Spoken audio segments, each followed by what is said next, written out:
Went away. They got to play another day. Old Man Autumn stepped up to the plate while youngsters watched some World Series fate. Sinking fast in right center and in for a hit. And on the wet turf, it scoots past Eisenreich to the wall. And Molitor has a triple. The payoff pitch. He struck him out. That's well hit to left. Incaviglia watches it go. Home run, Paul Molitor. On the ground hard. Molitor, nice play to second. Back to first. Out at first. Rain went away. What we'll remember is this man's day.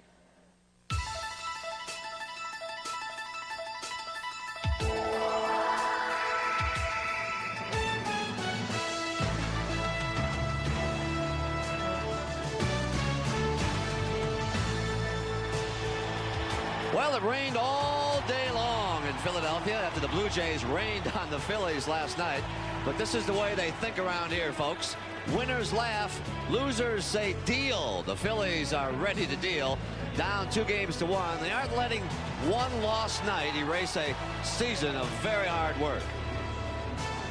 So Philly fanatic and all, here we are for Game 4.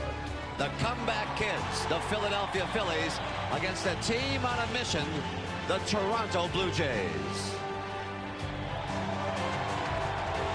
Hi again, everybody. I'm Pat O'Brien, and welcome to CBS Sports' continuing coverage of the 1993 World Series. Those drops we saw all day were raindrops, not tears. It's only Game 4, and it could even up tonight with a Philadelphia win. On the other hand, the Blue Jays are as sharp as ever. They benched the American League batting champion and go ahead and win 10-3 last night.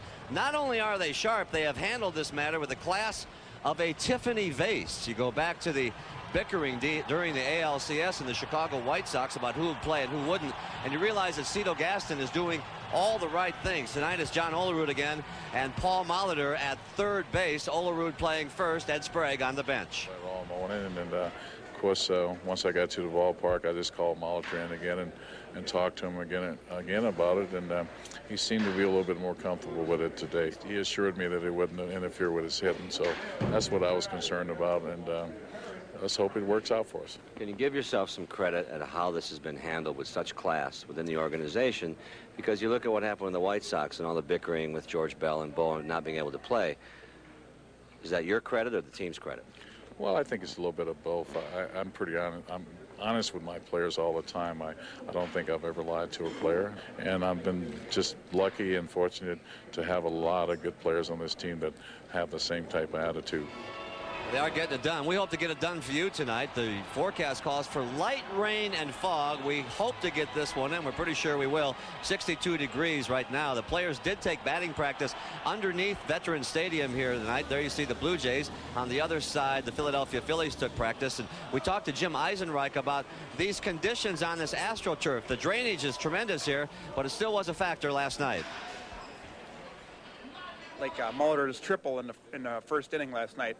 Hit the turf, and if I wasn't there, it was gone. I knew that I couldn't get it after it hit the turf because it just shoots, and that's the main thing. You come up for a throw and the ball's soaking wet, you can't throw it, and I don't throw well anyway, so. Jim Eisenreich. Well, we had a stirring experience here a little while ago. For the first time ever at a Major League Baseball game, an entire orchestra performed the national anthem. The Philadelphia Symphony Orchestra, led by the mayor of Philadelphia, Ed Rendell.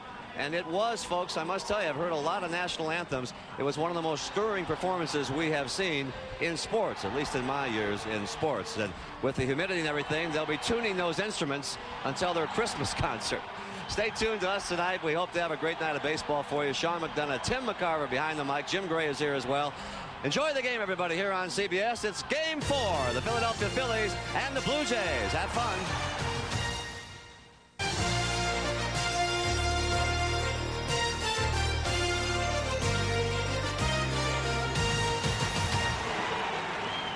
Good evening, everyone, from Veterans Stadium in Philadelphia, where tonight the Philadelphia Phillies play host to the Toronto Blue Jays in Game 4 of the 1993 World Series. I'm Sean McDonough along with Tim McCarver, and it's great to have you with us. The big news again today leading up to Game 4, Cito Gaston's lineup. He has decided to go with Paul Molitor at third base, John Olerud at first, and Ed Sprague takes a seat on the bench. What about Molitor at third? Well, I think you have to first consider the risk of whether he's going to get a ground ball or not. I think the risk at third is less getting a ground ball than it was last night at first, because the Phillies once again are loaded with left-handed sticks. They have 7 left-handed batters in the lineup. Now, if Molitor does get a ball at third, throwing could be an adventure. He hasn't played third base in a regular season game since 1990, and during that season he played only 2 games at that position. Another big question leading into the World Series for Cito Gaston was, would he use 3 starters or 4? He decided to go with 4. The 4th starter is Todd Stottlemyre, who had a record of below .500 during the regular season. Well, you could say Stottlemyre is the starter, but the left-hander Al Leiter is the starter at large. Cito Gaston telling us that Stottlemyre, he'd love a complete game out of Stottlemyre, but Al Leiter will be in earlier than normal if Stottlemyre gets into trouble early, and the reason for that, he can combat the left-handed batters with the Phillies, possibly make Jim Fregosi make a couple of right-handed switches, and then make him more vulnerable later on in the ball game to right-handed pitching. Stottlemyre was 11-12 during the regular season. As you saw, he'll be opposed tonight by the right-hander Tommy Green. The first pitch from Veterans Stadium in Philadelphia right after this. Henderson leading off tonight in left field, batting second, the center fielder Devon White. Roberto Alomar is the second baseman, batting third. The cleanup hitter, right fielder Joe Carter. Batting fifth at first base, John Olerud. Paul Molitor is the third baseman, batting sixth. Tony Fernandez at short hits seventh. The catcher Pat Borders bats eighth. And the pitcher Todd Stottlemyre will hit ninth. The defense for the Phillies, Thompson, Dykstra, and Eisenreich in the outfield. Holland, Stocker, Duncan, and Kruk in the infield. Darren Dalton behind the plate, and Tommy Green on the mound. He pitches very well in this ballpark. 10-0 during the regular season and 1-1 in postseason with the clincher, pitching the clincher against the Braves last Wednesday night. And as Tommy Green warms up, let's check in with Jim Gray. All right, Sean, I spoke with Paul Molitor, and he told me that he feels about a half step off out in the field and that he's playing tentative. He told me that when he takes the field at third base tonight, that it'll be the first time in a long time that he will feel uncomfortable. He said he's not quite close to panic, but he is a little fearful. Sean?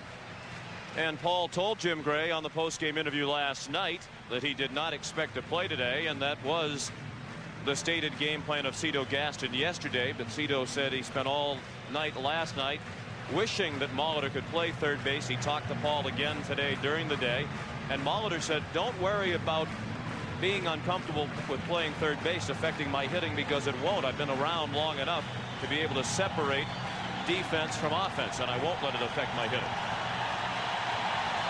And once Gaston heard that, he said, all right, you're in. Charlie Williams, a 13-year veteran of the National League, is the home plate umpire. He's working his first World Series. Tim McClelland at first base, Dana DeMuth at second, Dave Phillips, the crew chief, at third, Paul Runge along the left field line, and Mark Johnson is in right. It is drizzling as the ball game begins, and once they get underway, the decision to stop play is in the hands of Dave Phillips, the crew chief. Here's Ricky Henderson, who had 2 hits last night, raising his mark for the World Series to 3 for 10. First pitch of Game 4, fastball for strike 1.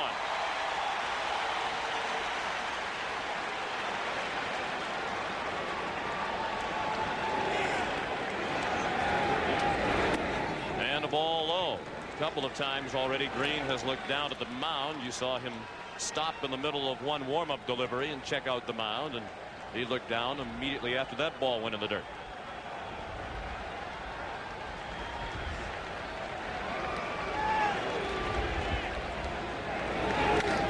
Well hit toward the gap in left center, and in for a hit on the wet turf. It scoots to the warning track, and Ricky Henderson has a leadoff double. Ricky Henderson led off last night's game with a base hit off Danny Jackson. And the one thing the Phillies do not want to do, they don't want to get their crowd out of the game early. And that's what happened last night when the Blue Jays scored 3 in the first.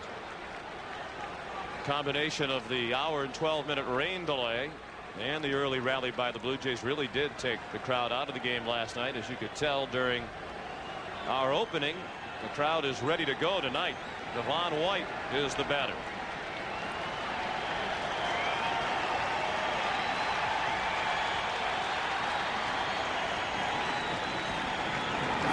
And Green's first pitch to White is a ball low.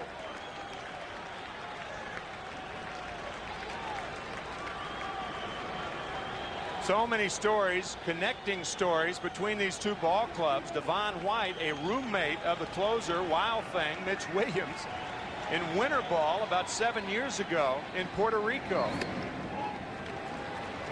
And Devon says, if anything, Mitch Williams has really calmed down since then. One can only imagine what he was like when he roomed with Devon White in winter ball. With the count 2-0, Dalton out to the mound.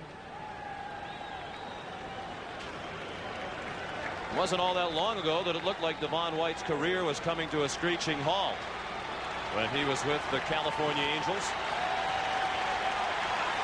Year to year, his statistics were going steadily downhill. Much of it the result of a personality conflict with then Angels manager Doug Rader. Devon White hit .217 for the Angels as recently as 1990. And was demoted to AAA during that season. Moved on to Toronto after the '90 season in a trade. And his career has been revitalized in a big way since then. And he walks on 4 pitches.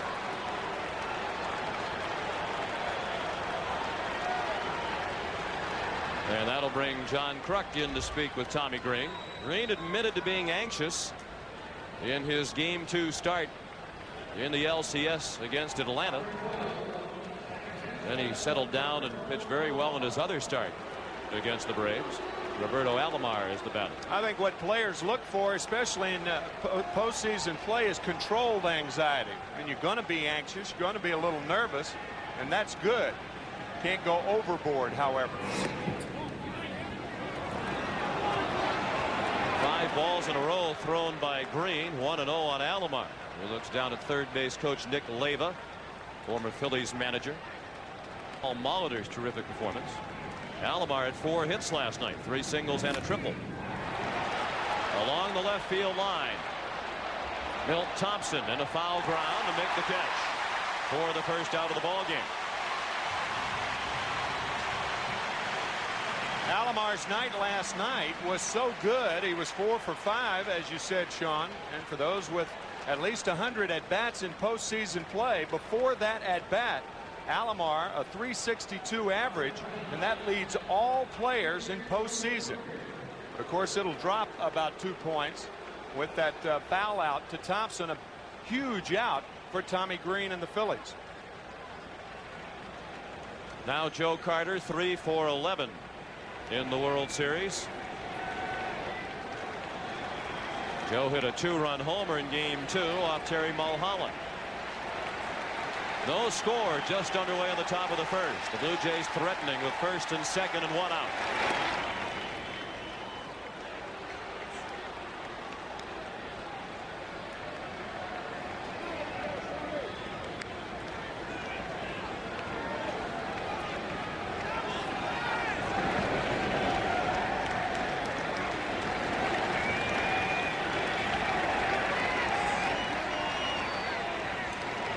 Green's 1-0. Well hit. Great play by Hollins. And then his lob throw was not in time at second. White slid by the bag, but Duncan didn't realize it. And the bases are loaded with 1 out.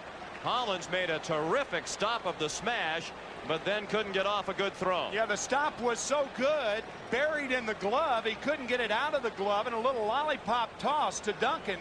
Duncan was trying to avoid the runner, Devon White, to the degree that he came off the bag and failed to follow up as White slides past the bag, and by the time Duncan went back to tag him, Devon had recovered.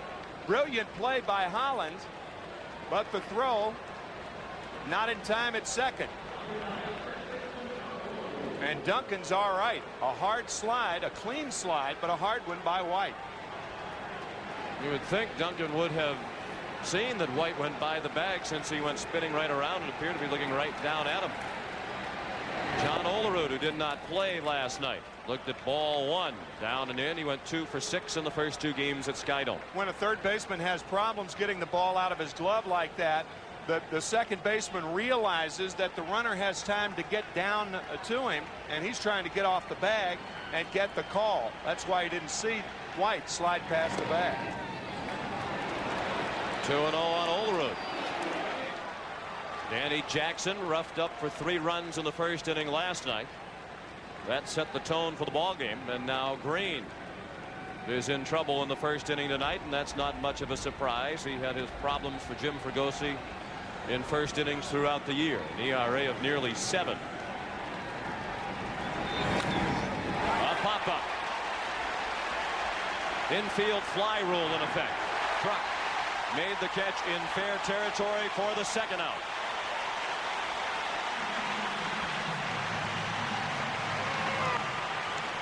If you're scoring, credit Joe Carter with an infield hit on the smash down to third to Dave Hollins.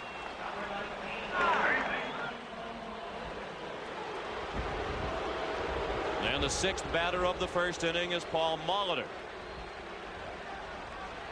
6 for 11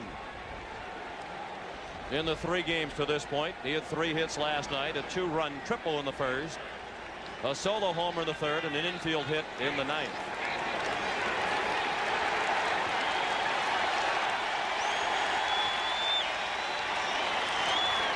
Ball 1, low and away. Molitor said he did not feel comfortable at first base at any time last night, but yet it did not affect his hitting, and that's the point he made to Cito Gaston, trying to convince the manager that he could handle third base without it affecting his hitting tonight.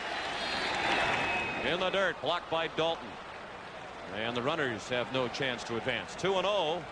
The count on Molitor with the bases loaded. Molitor also with some interesting comments in the paper today. He said that his hit that drove in 2 runs, the triple in the first inning last night, helped him relax on defense. He's in another position where a hit would help him relax on defense. No score, top of the first. 2 outs and the bases loaded. The 2-0 to Molitor is ball 3. And Green hasn't come close with any of the 3 pitches to Molitor.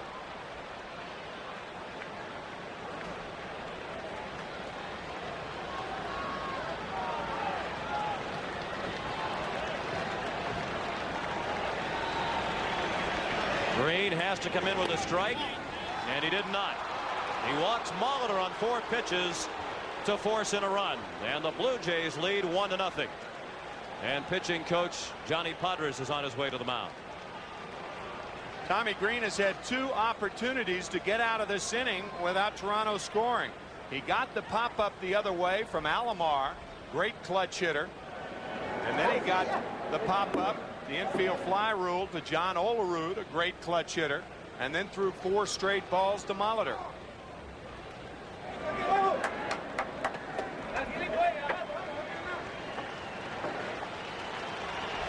Ricky Henderson scored on the bases loaded walk to Molitor.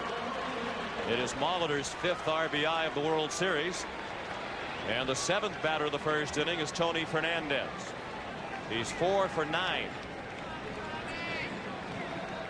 He had 2 hits last night, pair of singles. He drove in 2 runs.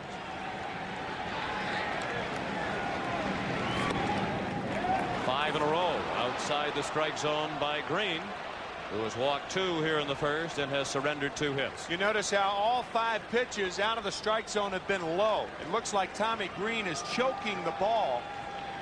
A lot of times when you are anxious and nervous, you're not throwing the ball normally.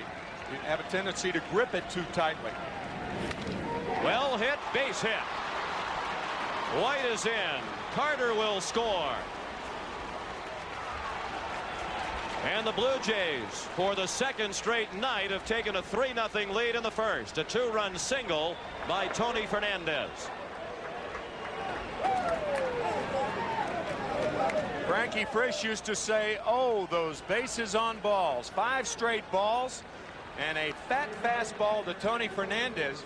and he certainly takes advantage of it. Molitor to third as 2 runs score, and the Blue Jays have already equaled last night's first inning. 6 runs batted in for Fernandez in the World Series. That leads all players.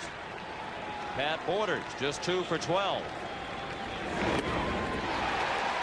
We saw a moment ago in a shot of Tommy Green that he has writing on the bill of his cap underneath. He has written on his hat the word aggressive.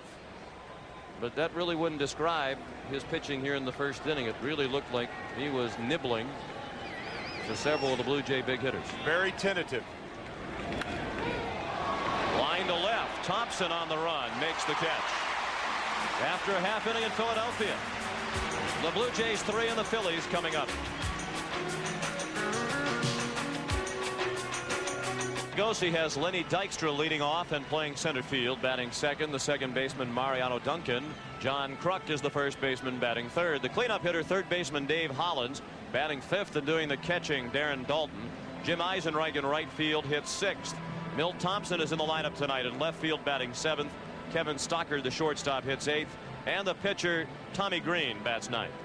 The defense for the Toronto Blue Jays. Ricky Henderson, the left fielder, Devon White in center, and Joe Carter in right. Paul Molitor at third base. He's the key defensively. Tony Fernandez at shortstop. Roberto Alomar at second. John Olerud at first, and Pat Borders behind the plate.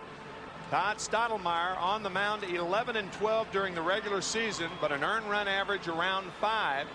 And Cito Gaston telling us before the game, you really don't know how Todd is going to do. You don't know whether he's going to try to be a thrower or a pitcher. If he gets breaking balls over early in the count, then that's a good sign. But if he tries to blow the ball by the hitters, that is not a good sign, and I think you can look for Al Leiter at any signs of trouble in the early innings.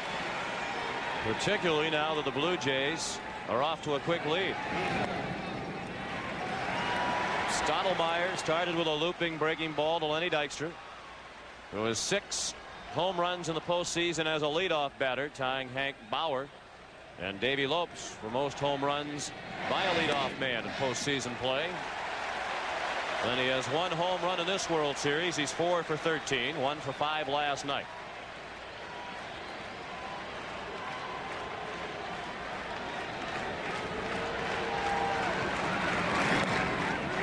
Up high, 3-0. Cito Gaston said, as Tim said, Stottlemyre needs to get the breaking ball over, but also change speeds. He has the tendency to rear back and try to throw everything hard. He has considerable talent, and it's been frustrating to the Blue Jays that he hasn't put it all together. And he starts on an ominous note, walking Dykstra on 4 pitches.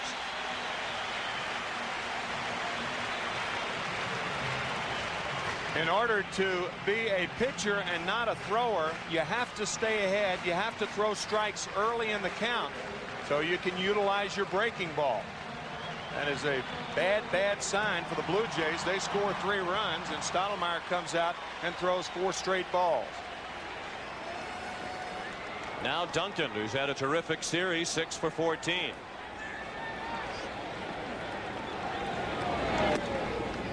Taking all the way, he looked at a breaking ball for strike 1. Larry Boa is the Philadelphia third base coach. Mariano Duncan, an excellent bunter. We'll see if he takes advantage of Molitor at third base. He likes to lay the ball down and drag it. And the Phillies, if they get a lead, you wonder if they go out of their game plan and sacrifice more and try to bunt the ball down to Molitor, make him become involved in the action. But when you're 3-0 down, you can't do that. High fly, shallow right for Joe Carter. 1 out, and Dykstra returns to first. We're in the bottom of the first, 3-0 Toronto.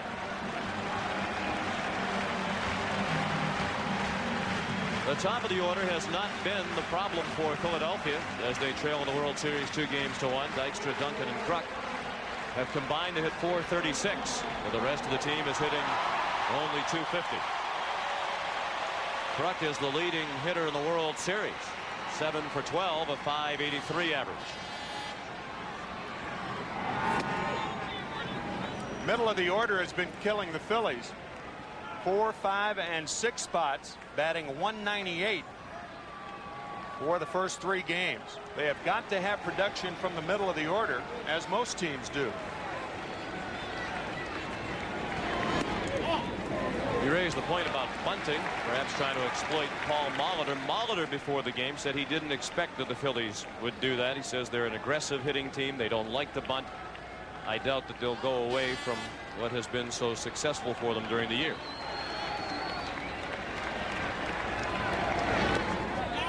Breaking ball missed, 2-1 on Kruk. An interesting note about Todd Stottlemyre and ground balls to third base.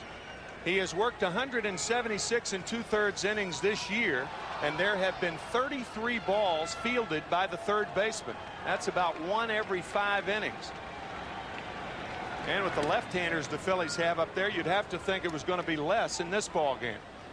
Unless you get a guy like Al Leiter in there, a left-hander, and then the Phillies move their right-handers in there, and that could change the picture. Something to think about.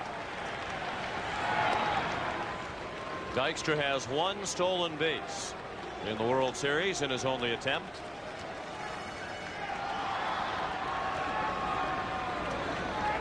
Letch Sprague did not have a single chance at third base last night.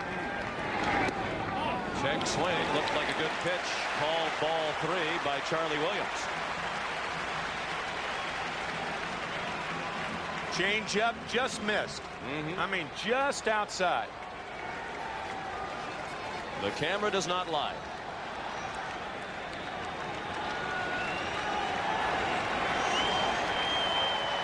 The 3-1 is a strike. Dykstra runs. There is no throw. And Lenny Dykstra has his 2nd stolen base of the World Series. With a count 3 balls and a strike, the catcher has a tendency to stay behind the plate a little longer than he would normally do, and the reason for that, he wants the strike. Borders stayed back there a little longer, and Dykstra steals uncontested. And the payoff to Kruk, he struck him out. Good fastball by Stottlemyre for the 2nd out of the inning. First strikeout of the night for Stottlemyre. That's the best fastball he's thrown so far. Little extra giddy up on this one, and in a good spot. Outside corner.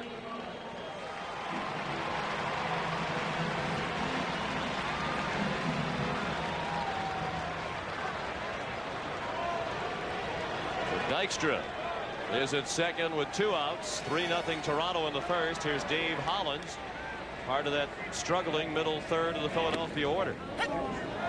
He's 2 for 11 with only 1 RBI through the first 3 games. Hitting coach Dennis Menke thinks Hollins is trying to hit the ball too hard. Perhaps he has a little extra adrenaline flow in the World Series.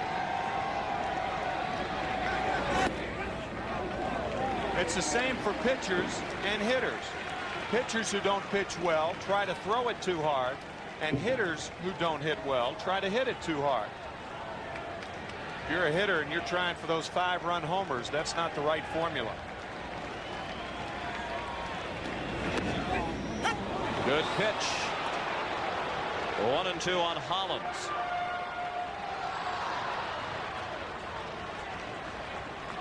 Galen Cisco is the Toronto pitching coach. Former football captain at Ohio State. Captain of a Rose Bowl team in the late 50s.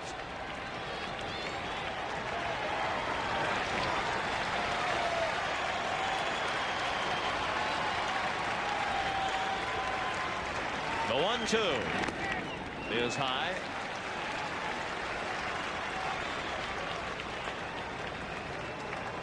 Toronto trying to pitch Dave Hollins inside, and usually with big powerful hitters, that's where you try to work them in tight. They like to extend their arms.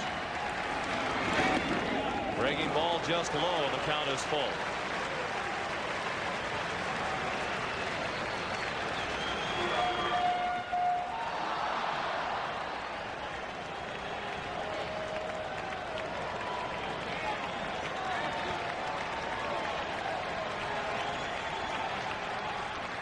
Fastball low. Hollins draws the second walk of the inning thrown by Stottlemyre.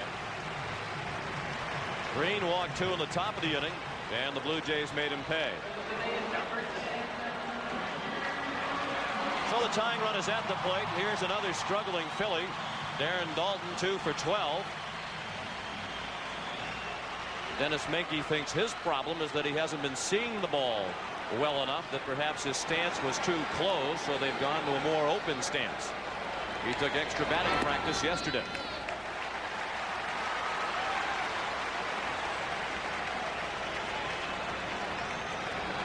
Dykstra at second. He drew the first walk of the inning thrown by Stottlemyre, stole second, and Todd walked Hollins with 2 outs.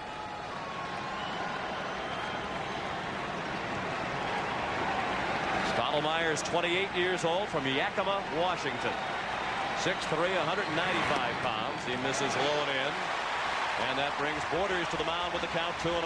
Sean, you mentioned Darren Daulton's problems. Some of those problems could go back to 18 months ago when he had the car accident with Lenny Dykstra, returning from John Kruk's bachelor party. And he still has, at times, double vision in his left eye. It's not a serious problem, but it does bother him on occasion. And that could add to his woes here in the World Series. The 2-0 is ball 3. And Stottlemyre is in danger of walking the bases loaded.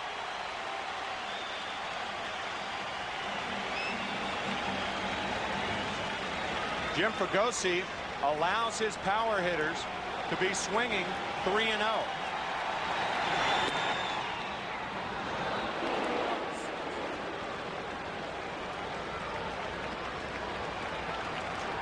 Three and 1 now. Certainly didn't look as if Dalton was taking all the way. No. He might have taken a rip if it was a pitch he could handle.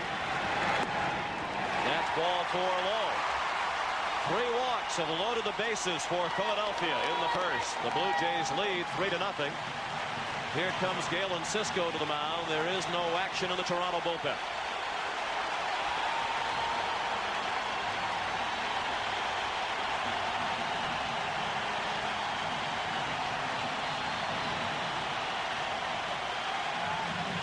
Jim Fregosi thought the key to last night's game was after Toronto scored the 3 runs in the top of the first inning, his team then squandered a great chance to score in the bottom of the first when they had runners at second and third and only 1 out. Fregosi said even if we only got 1 run in that instance, we would have felt like we were right back into the ball game. We would have had a little bit of momentum. Danny Jackson didn't pitch all that poorly after the first inning, but they did not score, and that set the tone for the rest of the night. Yeah, the thing about that is you answer immediately. They score 3 and you come back with 1 or 2, you're very much more in the game. And if you were to end up with a 0, and the Phillies are facing that same problem right now. Jim Eisenreich leads the Phillies in runs batted in with 5 through the first 3 games. Many of the fans on their feet, bases loaded, with 2 outs in the first, and the breaking ball missed low and in.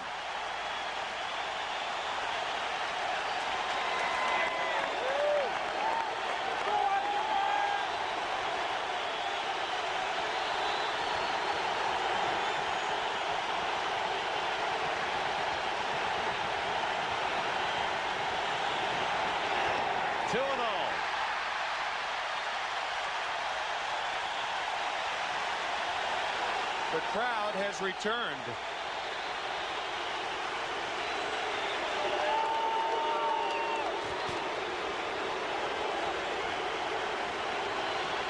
Eisenreich had the big hit in game 2. A 3-run homer in the 3rd inning that gave Philadelphia a 5-0 lead, a lead the Phillies never relinquished. He takes all the way, and Stottlemyre poured it over. 2-1.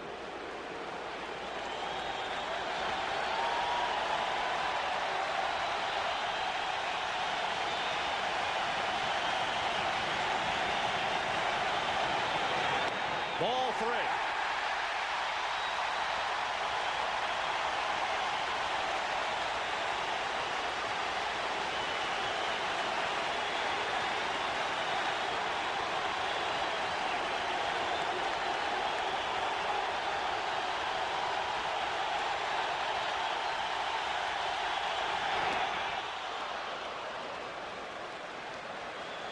Full count with 2 outs, and the runners will be off with the payoff pitch.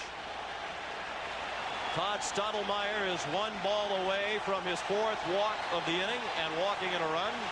He's also 1 strike away from getting out of this inning unscathed. The pitch. Low. Ball 4, walk 4, 3-1 Toronto.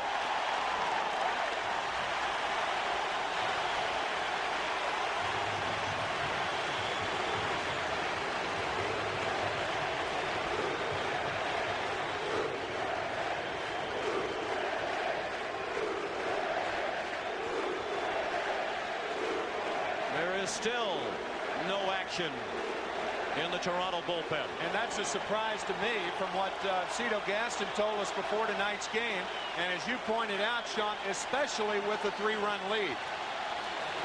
Because the Phillies are going to continue to throw up left-handed batters to face Stottlemyre. And if they stay true to their season-long form, they'll remain very patient and make Stottlemyre prove that he can throw strikes consistently. Thompson took the first pitch, as you might expect, and looked at a ball low. The Phillies have scored without a hit. It's 3-1 Toronto in the bottom of the first.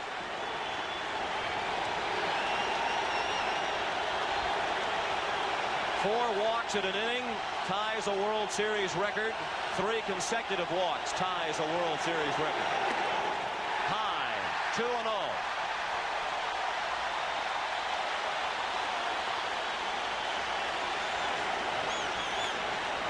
Stottlemyre has thrown 31 pitches in the first, 21 of them balls.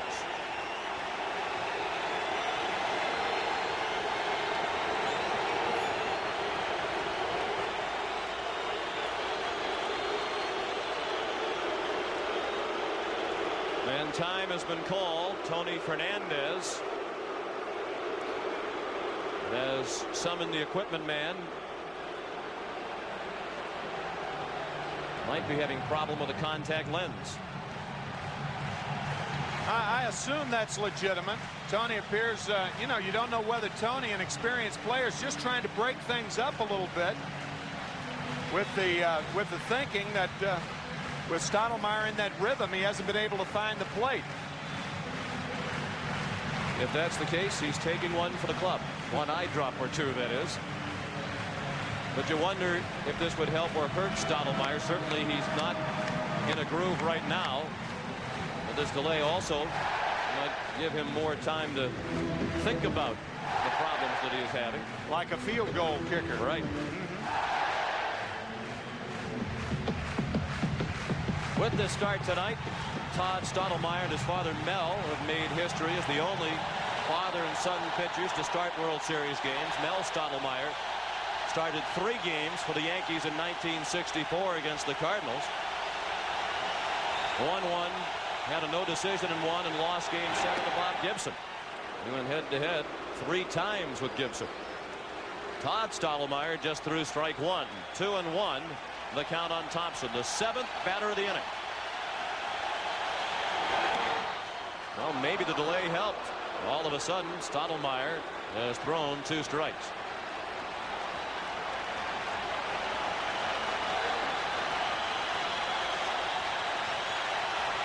Two and 2 with 2 outs and the bases loaded. 3-1 Toronto in the first. In the air to center. Devon White racing back at the wall. Can't get it. Hollins has scored. Dalton is in. Here comes Eisenreich. Thompson is at third and the Phillies lead.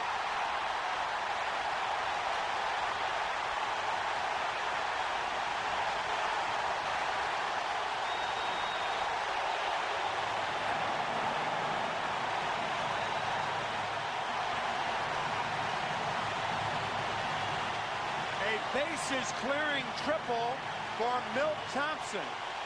Coming into the postseason, Thompson had not had an extra base hit since August 25th. And in postseason, he has doubled, homered, and his biggest hit, a triple. And Devon White appears to be all right, as that right ankle appears to be stuck in that padding in center field. And then coming down, his right foot appeared to turn over, but he appears to be all right. And still no activity in the bullpen, and I cannot believe that. Nor can I. 4 walks, a triple, 8th batter of the inning. Kevin Stocker, he bounced one foul. He went up there swinging at the first pitch despite all the control troubles of Stottlemyre. So it's 4 runs on 1 hit for Philadelphia, 3 runs on 3 hits for Toronto. And what a first inning this has been. It's the first time in World Series history, in fact, that each team has scored 3 runs or more in the first inning.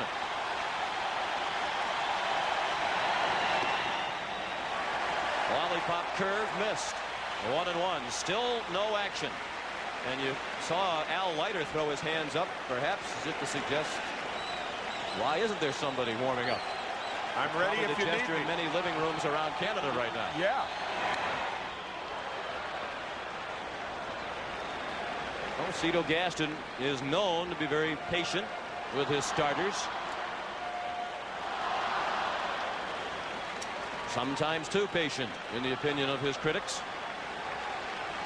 Patience over a 162-game season is a lot different than patience over a 7-game maximum World Series. The 1-2 pitch. Slapped down to first. Olderud wins the race to the base, and that ends a wild first inning. After 1, the Phillies 4, the Blue Jays 3. You'll notice that something falls down there. That is, it was not thrown from the stands, but it was one of the things that held the partitions together out there, the little coupler, and it fell off, I guess, a fastener of sorts to fasten those partitions together.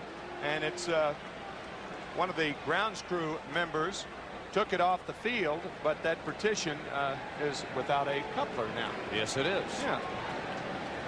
4-3 Philadelphia after 1 inning.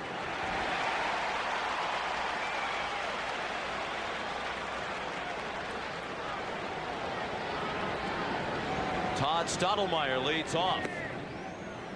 And Tommy Green level with his opposite number at 1-1.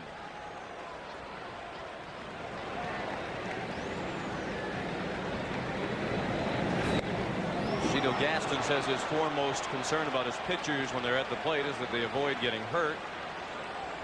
That Gillick, the general manager, talked about a very real possibility that an American League pitcher unaccustomed to batting could get hurt in this situation. I think that's one of the advantages that the Phillies have tonight. Tommy Green's an excellent hitter, and he is facing Todd Stottlemyre, his first major league at bat. And Todd has worked the count full. Green walked 2 himself in the first inning. Gave up 3 hits, leading to 3 Toronto runs. And he looks down at the mound as he delivered ball 4. So just after his teammates get him off the hook and hand him the lead, he makes the huge mistake of walking the pitcher leading off the inning. I mean, if something's wrong with the mound, you get it fixed. I mean, you bring out the ground crew. There's no sense in continuing looking down at it as though it's the mound's fault. I mean, you get it fixed. Is something wrong, or is it not wrong? There are solutions to the problem. Right. If the mound is in a state of disrepair. Right now it's each pitcher's control that is in a state of disrepair. Green has walked 3.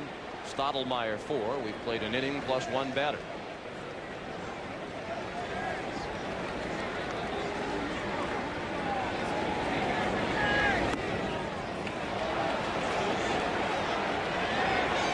With the 6 bases on balls between these two teams in the first inning, that tied a World Series record for most bases on balls in an inning by both clubs. They have to go all the way back to 1926 to find the last time it happened. Rickey Henderson up there with a count of 1-1. He started the 3-run Toronto first with a double to center field. He scored the first of the 3 runs.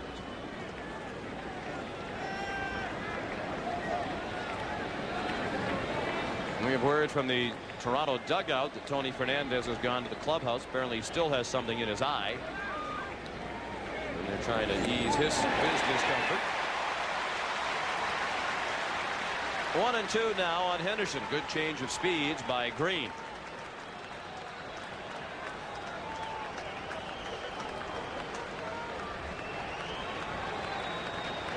Stottlemyre at first, representing the tying run with nobody out in the second.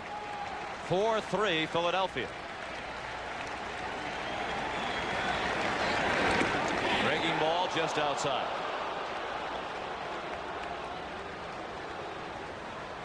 Green is from Whiteville, North Carolina. We've been saying Lumberton during the postseason because that's the town in which he was born. And he was raised in Whiteville, a few miles from Lumberton. They didn't have a hospital in Whiteville. Probably not. The good folks of Whiteville are proud to call Tommy Green their own. And the count is full on Henderson.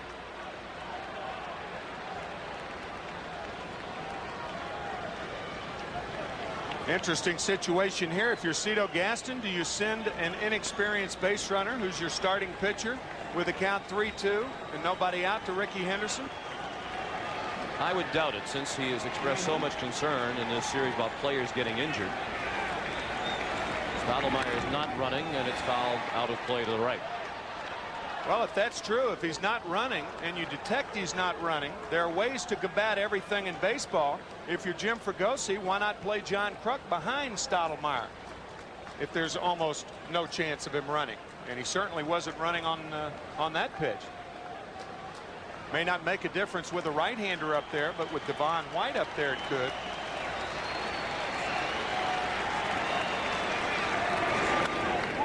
Popped up and playable. Kruk fighting the drizzle, made the catch. You can see by the way he is hobbling back into the infield that his lower back is still bothering him. That's the first out of the second.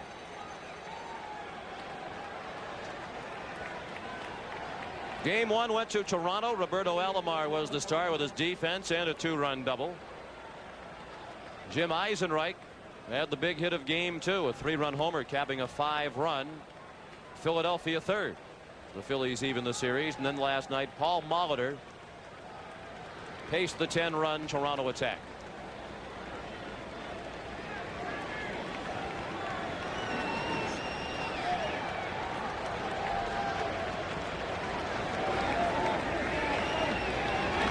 Devon White looked at a strike. He walked and scored in the first.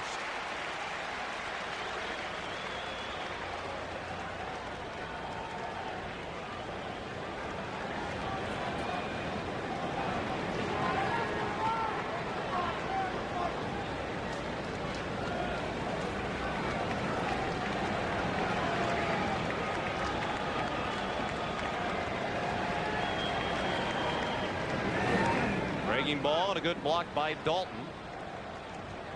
1-1 on White.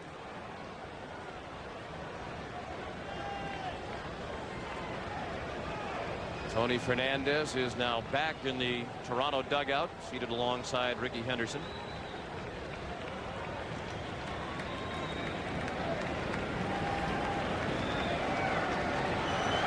We're in the top of the second. The Phillies lead 4-3.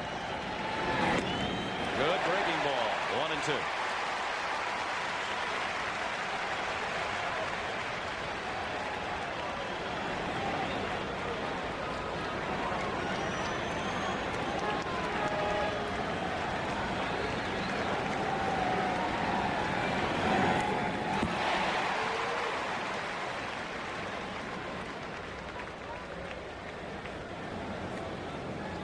White will be followed by Roberto Alomar. And with Devon at the plate, John Kruk has been playing a couple of steps behind Todd Stottlemyre, the runner at first.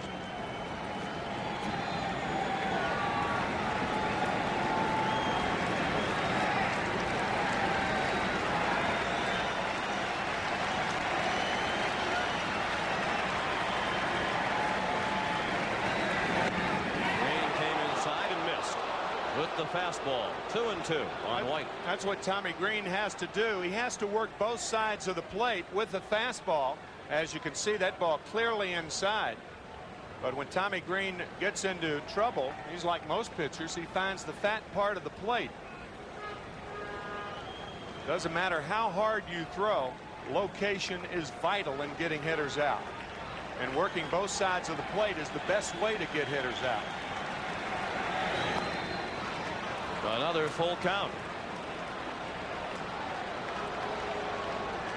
Tommy Green has already thrown 40 pitches.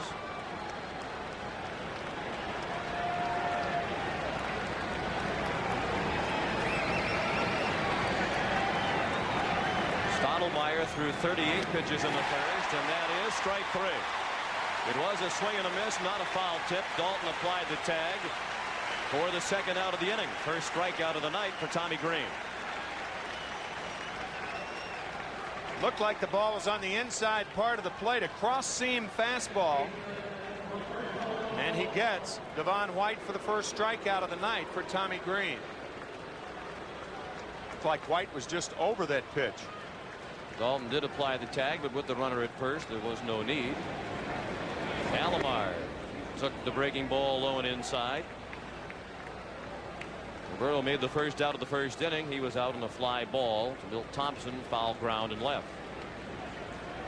4 runs, 1 hit for Philadelphia. 3 runs and 3 hits for Toronto. Neither team has committed an error. 2-0.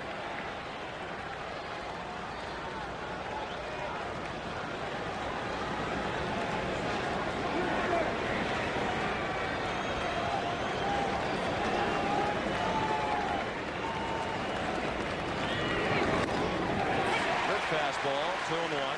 Saw Cito Gaston and Jim Fregosi. We noted earlier in the series they belong to the same country club in Florida, and they'll have a lot to talk about during the off season. A lot of 19th hole material.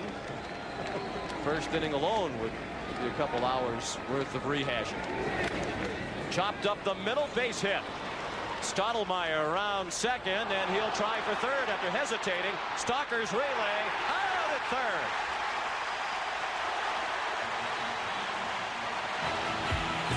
He who hesitates is out, and that's the case for Stottlemyre, who may be hurt.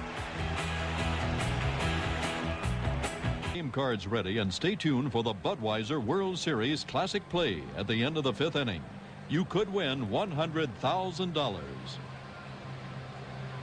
You're looking live at Todd Stottlemyre, who is still in the Toronto dugout. He just arrived in the dugout, spending all the commercial time on the field being tended to. You saw the cut on his chin as a result of this play at third. This is the most aggressive base running by an inexperienced base runner that you will ever see. The tag was hard. Stottlemyre tried to decoy Lenny Dykstra. It is cut off by Kevin Stocker. The throw is on the money. The tag is hard, but it appeared that he scraped his chin going over the bag. And he slammed his own chin into the ground even before Hollins put the tag on him. Yeah, He right. was still chin to the ground after the bag, but it looked like perhaps his inexperience in sliding caused him to scrape his own chin before the tag was even made. It's interesting that a pitcher is usually used to giving chin music and handing it out instead of receiving it. Well, he gave it in this instance to himself. Well, the good news is he's going to be okay and will continue on. Bloodied by the Phillies in the first was Todd Stottlemyre, and by his own control trouble. And now that goes back to the point we were making about Cito Gaston, his concern that his pitchers would be hurt while batting or running the bases, and it didn't take long for that to become a reality. Fortunately, in this instance, not a serious injury. This is game 4. There's one game remaining to be played in this series here at the Vet, and it's tomorrow night. 8 o'clock airtime on CBS. That's Eastern time, with the first pitch at 8:12. And then game 6 and 7, if necessary, at Sky Dome Saturday and Sunday. Ron White and Joe Carter waiting as Stottlemyre warms up.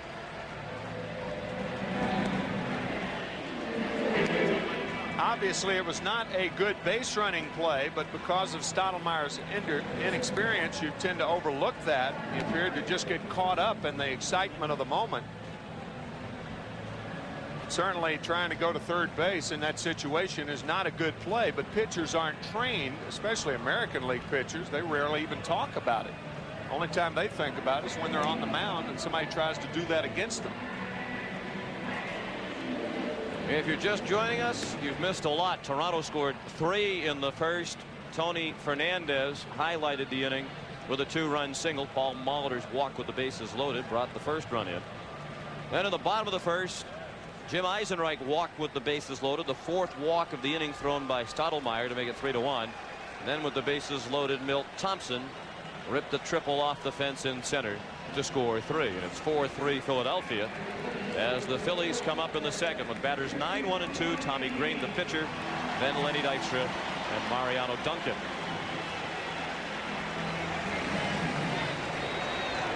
Tim mentioned that Green is a good hitter, and those numbers proved the point. A .222 average and 2 home runs. He drove in 10 during the regular season.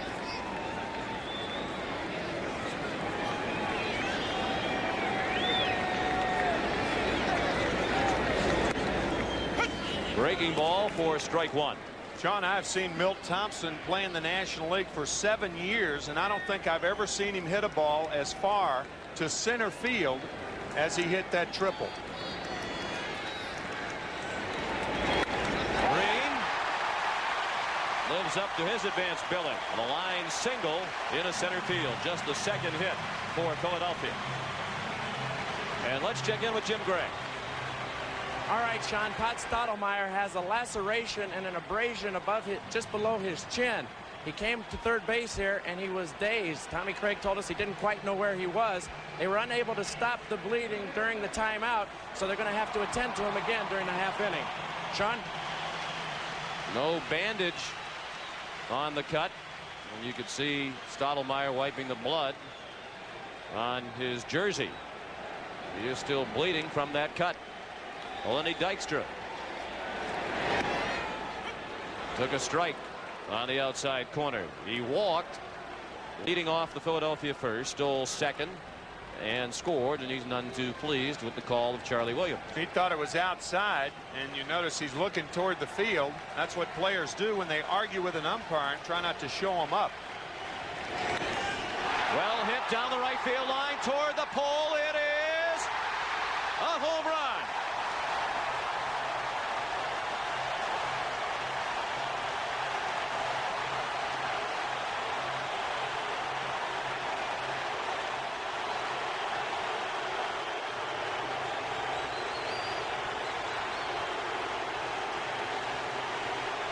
Case of the Phillies and his chin, Todd Stottlemyre can't do anything to stop the bleeding.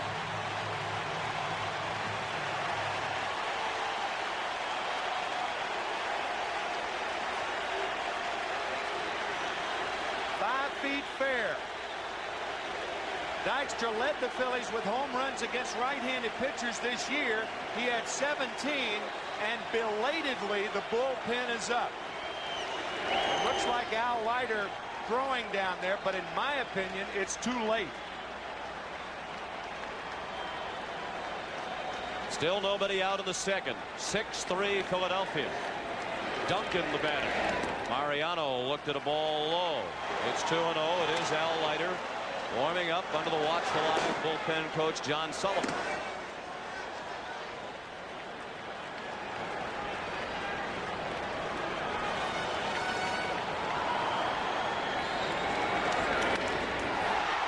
To center, playable by Devon White.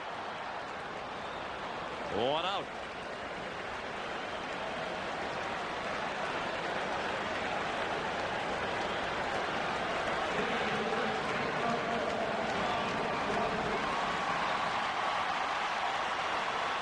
I guess baseball managers have game plans like football coaches, and for some reason it appears that Cito Gaston went away from his game plan of using Leiter immediately to back up Stottlemyre after explaining that to us before the game.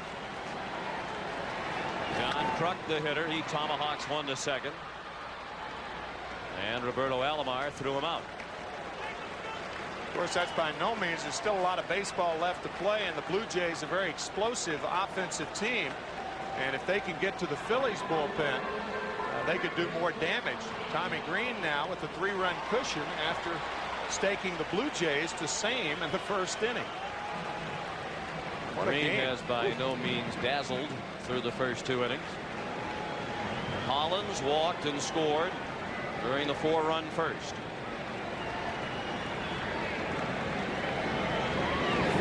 And he looked at ball 1 high. 6-3 Philadelphia in the second. 6 runs, 3 hits for the Phillies, 3 runs, 4 hits for the Blue Jays.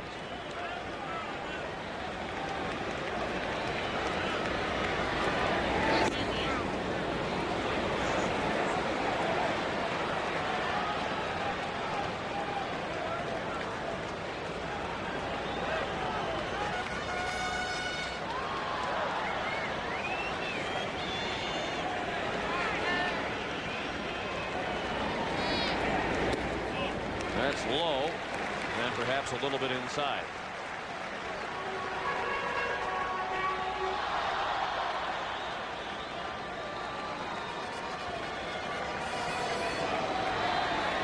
The 2-1 pitch is a strike. 2 balls, 2 strikes, 2 outs. Base is empty. 2 runs in this inning for Philadelphia on the home run by Lenny Dykstra. It was the second home run in the World Series for Dykstra. The payoff pitch upcoming as Stottlemyre missed inside with the 2-2.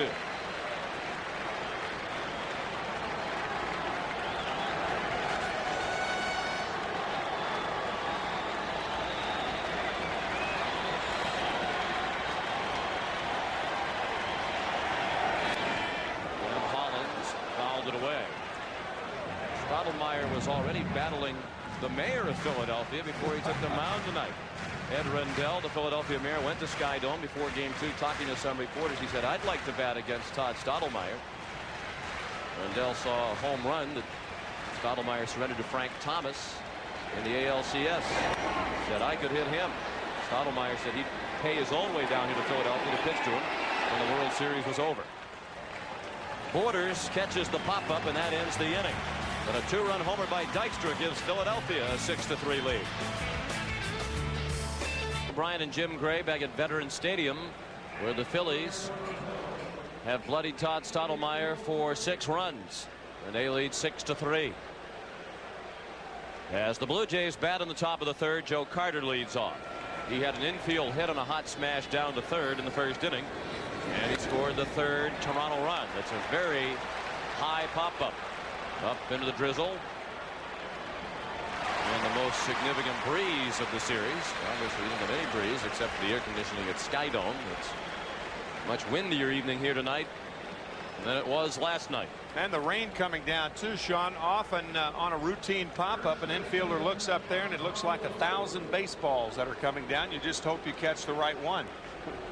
Flags would indicate that the breeze is blowing in, but in this circular stadium, sometimes the flags are deceiving. John Olerud, the batter. And he looked at ball 1 low. He popped out to the first baseman Kruk his first time up.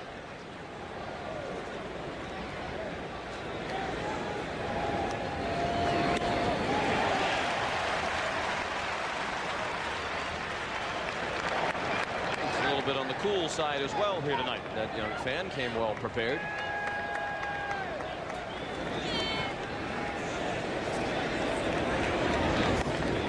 Ball 2, 2-1. And Al Leiter is still throwing.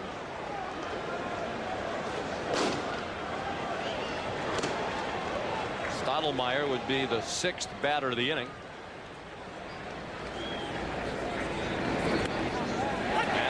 Strike 2, 2-2.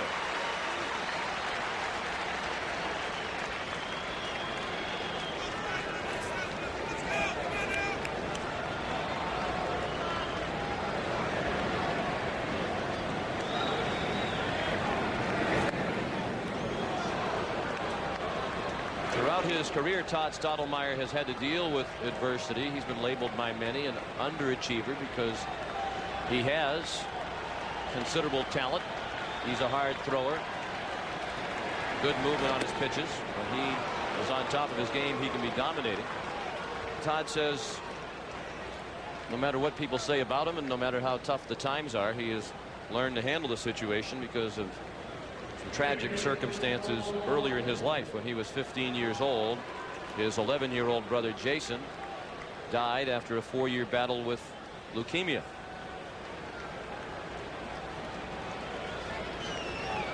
And Todd Stottlemyre says, every time I go between the lines, I know Jason is watching. During the battle, Todd Stottlemyre was the person who donated his bone marrow to help Jason along. They were extremely close.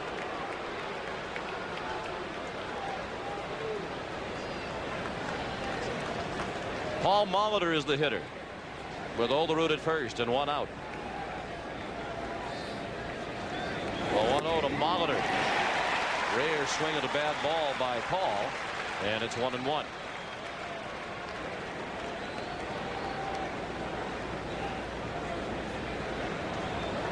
Green has issued 4 walks now, at least 1 in every inning.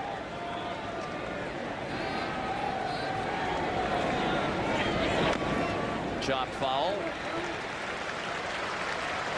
1-2. I think with Olerud at first base, it's another time to play John Kruk behind the runner. Molitor hits the ball the other way. He uses all parts of the field in which to hit. Olerud did not attempt a stolen base all year. He is extremely slow. As a matter of fact, John said during the regular season that's the biggest reason why he thought it would not be possible for him to hit 400. That you need to get infield hits and leg hits, and he's not capable of doing that with as slow as he is. I'll tell you, leading the American League in hitting, he certainly earned it. Very few leggers.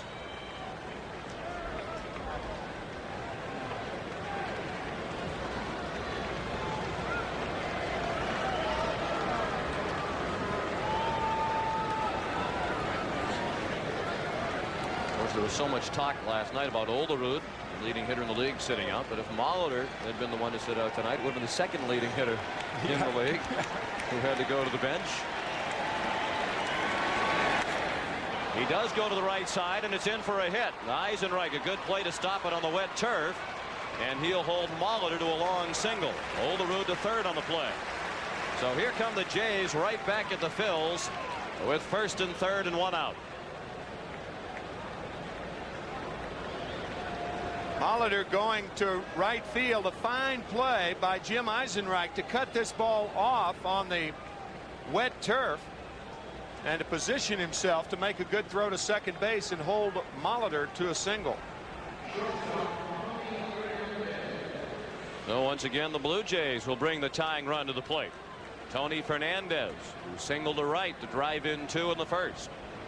He has 5 hits in the series and 6 runs batted in. He and Jim Eisenreich are the series leaders in runs batted in with 6 apiece.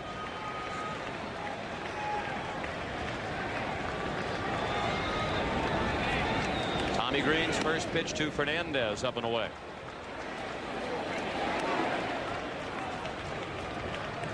If both teams go to the bullpen, the obvious advantage would go to the Blue Jays. The Phillies early and middle relief have been a very, very big problem with them all season long.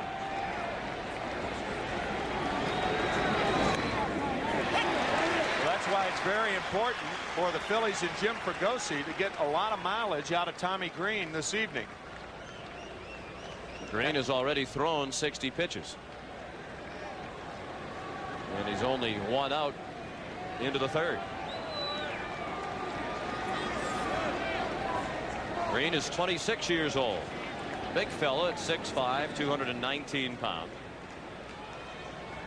Started his career in the Atlanta organization. Was out of options, so they put him in the trade to Philadelphia, along with Dale Murphy. Jeff Parrott, Jim Batcher, and Victor Rosario went to the Braves in August of 1990.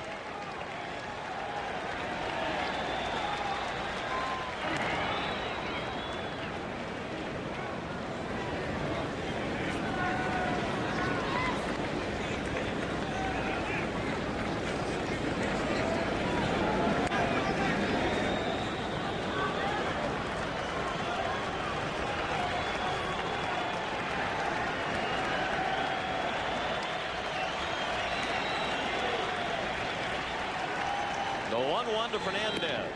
Is a strike, 1-2. That pitch was nicely framed by Darren Dalton.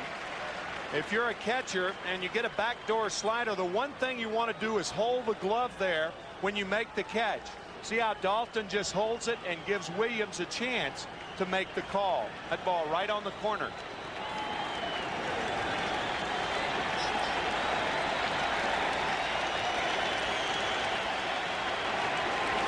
Fastball right into the mitt. But perhaps Dalton was set up just outside that time. 2-2. Well, when the pitcher is that much ahead of the batter, a catcher will set up a little bit off the plate and hope to get the ball about 2 or 3 inches off the plate, and that's where that ball was. Just wide. So level the count at 2-2. Borders is on deck, and then Stottlemyre is scheduled.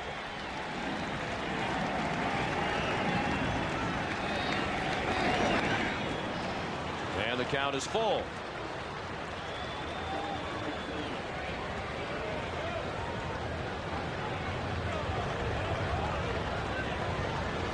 I think you'll see Molitor running here, even though the Blue Jays are down 3-2. By sending the runner on a ground ball hit to the middle infielders, you do prevent the double play. Fernandez is a very tough man to strike out. He only whiffed 26 times and 353 at bats after joining Toronto from the Mets. So Molitor does run, and Fernandez lobs one to right. It falls for a hit. Olerud is in. Molitor to third.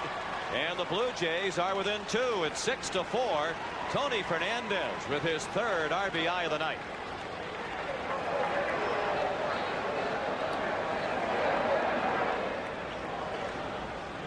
Molitor running, and it was a slider to Fernandez. And he pops it into right field. He is now 6 for 10 on the series with 7 RBIs. And here comes Johnny Padres, the pitching coach, to the mound. There is action in the Philadelphia bullpen. It's right-hander Roger Mason. Of course, Fregosi had to dip into his bullpen early last night. Used Ben Rivera and Bobby Thigpen more than an inning. Larry Anderson came in to finish off.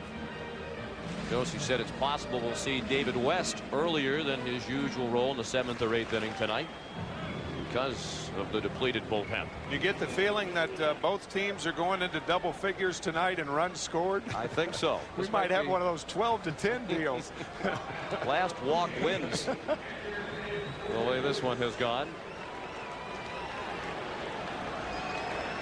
Borders the batter. He is the go-ahead run at the plate. The tying run is at first. And still only 1 out in the 3rd.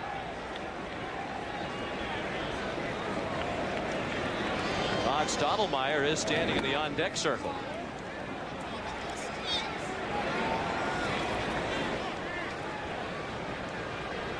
But there is action in the Toronto bullpen.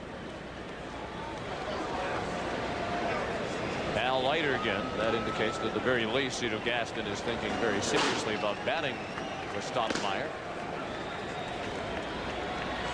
And why wouldn't he be? Stottlemyre has struggled mightily to this point. Base hit.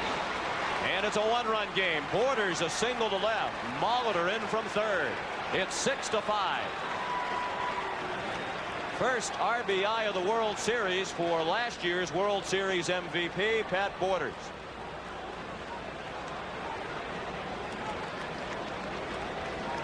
Hanging breaking ball to Borders. Hollins way off the line at 3rd base, but Borders finds a hole. All 3 singles, Molitor, Fernandez, and Borders have been hit very, very hard, and that might be all for Tommy Green, and I think it will be. It will be, and it will be all for Todd Stottlemyre as well, as he has been pulled back for a pinch hitter. Rob Butler was introduced as the hitter, and Roger Mason will be summoned by Jim Fregosi. With the score, the Phillies 6 and the Blue Jays 5 will return to Philadelphia right after this. Philadelphia leads 6-5, and even though we're only in the top of the 3rd inning, this World Series is already the second highest scoring World Series through the first 4 games. Only the Cubs and Yankees scored more runs in the first 4 games in 1932 than the first 4 games of this series. And of course, there's a long way to go tonight. These two teams, at the rate they're going, will shatter that mark, needing only 9 runs between the two of them to tie the rest of the way. Interesting that both Tommy Green and Todd Stottlemyre departed at the same moment. Green for a new pitcher, Stottlemyre for a pinch hitter. Here's Roger Mason making his 3rd appearance. Roger Mason has worked 13 innings in postseason play and given up only 1 run. He gave it up in game 2 against the Blue Jays. This is his 3rd appearance of the series. And native Canadian Rob Butler is up for the first time ever in the World Series. He's a rookie in 1993. And he's a Toronto native.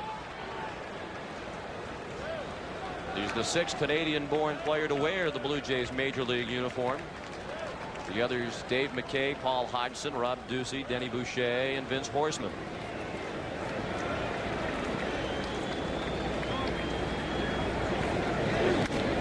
Out of play, 0-2, the count on Butler. They talk about the Phillies being a throwback. A lot of their players throwbacks. Well, Robbie Butler certainly a throwback. He looks like he could have been a player in the 20s with his socks up that high. It's fashionable now in Major League Baseball to wear your pants almost like pajama pants with elastic on the bottom. I think George Hendrick was the first to go to the pair of slacks. The fashion statement that has been copied many times since. But you've seen the pants worn much higher on several players lately. Jim Thome, another young player for Cleveland, who has the socks all the way up to the knee. Low 1-2. He tied him up. It's Weekly to first on a hop. Kruk to Stalker, and that's all they'll get. They erased Borders. The play goes 3-6. And now the tying run in the person of Fernandez is at 3rd with 2 outs. Butler safe on the fielder's choice. When a ball isn't hit hard to the right side of the infield with runners on at 1st and 2nd, the shortstop realizes he can't get the double play. But look at the fake throw by Stalker and then look to 3rd. Perhaps allowing Fernandez to round the bag too far and then to throw behind him. That's a young shortstop with an experienced play. And that's what Jim Fregosi talks about when he talks about Kevin Stalker. And even though he had only 70 games this season, he is a guy that you'd think had been around for 10 years.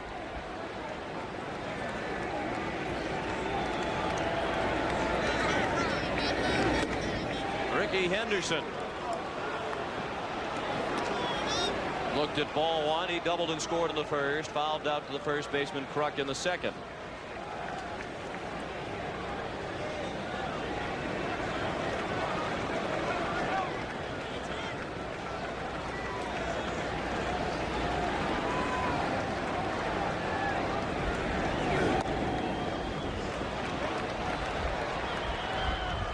(2-0) now on Henderson.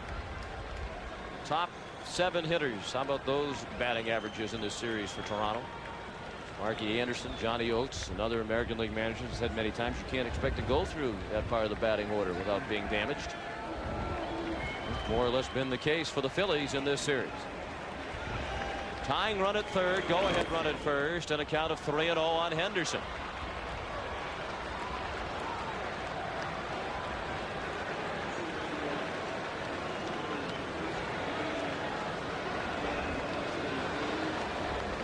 Thing about the first 6 players in the Blue Jays lineup, there are no soft spots. You can't pitch around any hitter. And now you have production out of Tony Fernandez. Pat Borders drove in a run in this inning. And that's ball 4. Loads the bases and puts the go-ahead run in scoring position. Phillies, on the other hand, are a tough lineup, leading the National League in runs scored with 877. But you can left and right the lineup.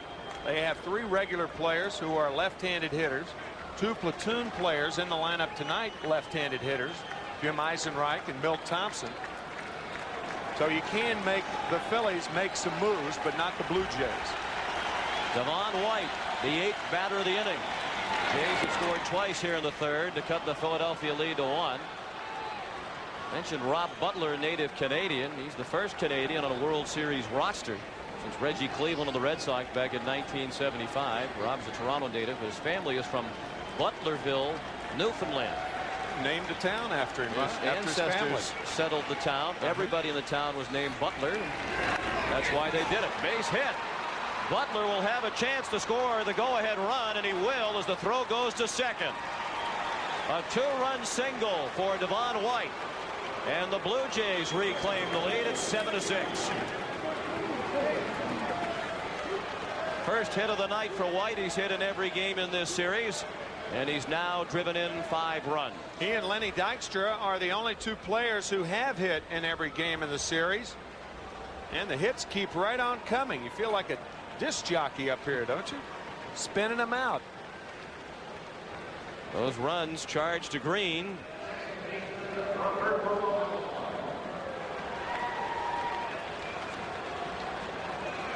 The run scored by Borders charged to green. The run scored by Butler. The go-ahead run is also charged to green. So he is the pitcher of record. 7 runs on 8 hits for Toronto, 6 runs and 3 hits for Philadelphia. And the Jays have batted around here in the 3rd. Robbie Alomar, the 9th batter of the inning. He singled to center last inning. That was the inning-ending play as Stottlemyre was thrown out at 3rd, trying to go from 1st to 3rd on the single by Alomar.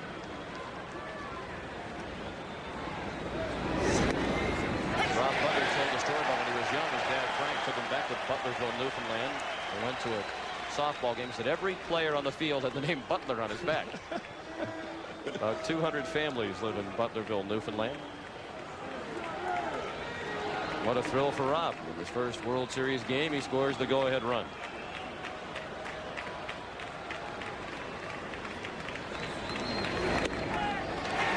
Alomar took strike 2 with the knees.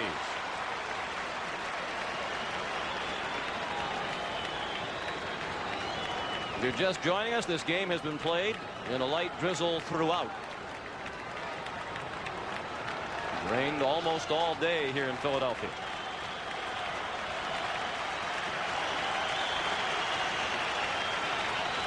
First and second with 2 outs. 3rd inning, 7-6 Toronto.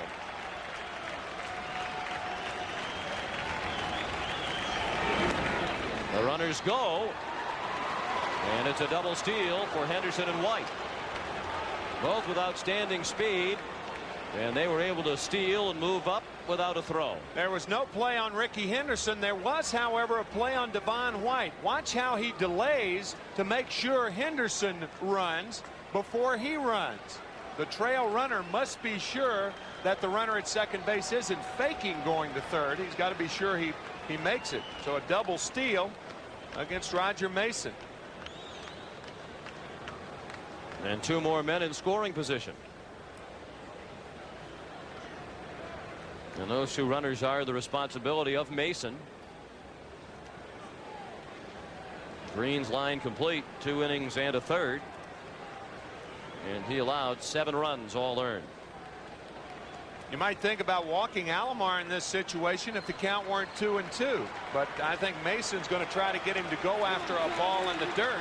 The problem with that thinking is Henderson's on 3rd. Wild pitch, he scores. The 2-2. Probably not where Mason meant to leave that breaking ball up high. And the count is full. Green 2 1/3. 7 runs all earned on 7 hits. He walked 4 and struck out 1. Relieved by 35-year-old veteran Roger Mason. Popped up and out of play.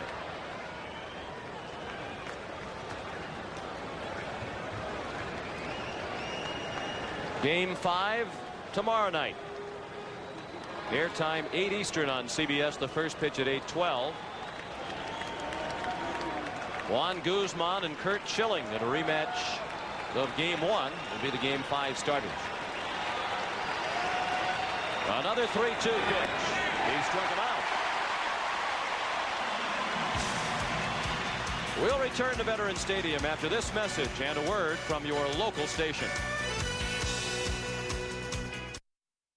Tim McCarver, I asked the two gentlemen during the break between innings how long they played together, and Steve Carlton said too long.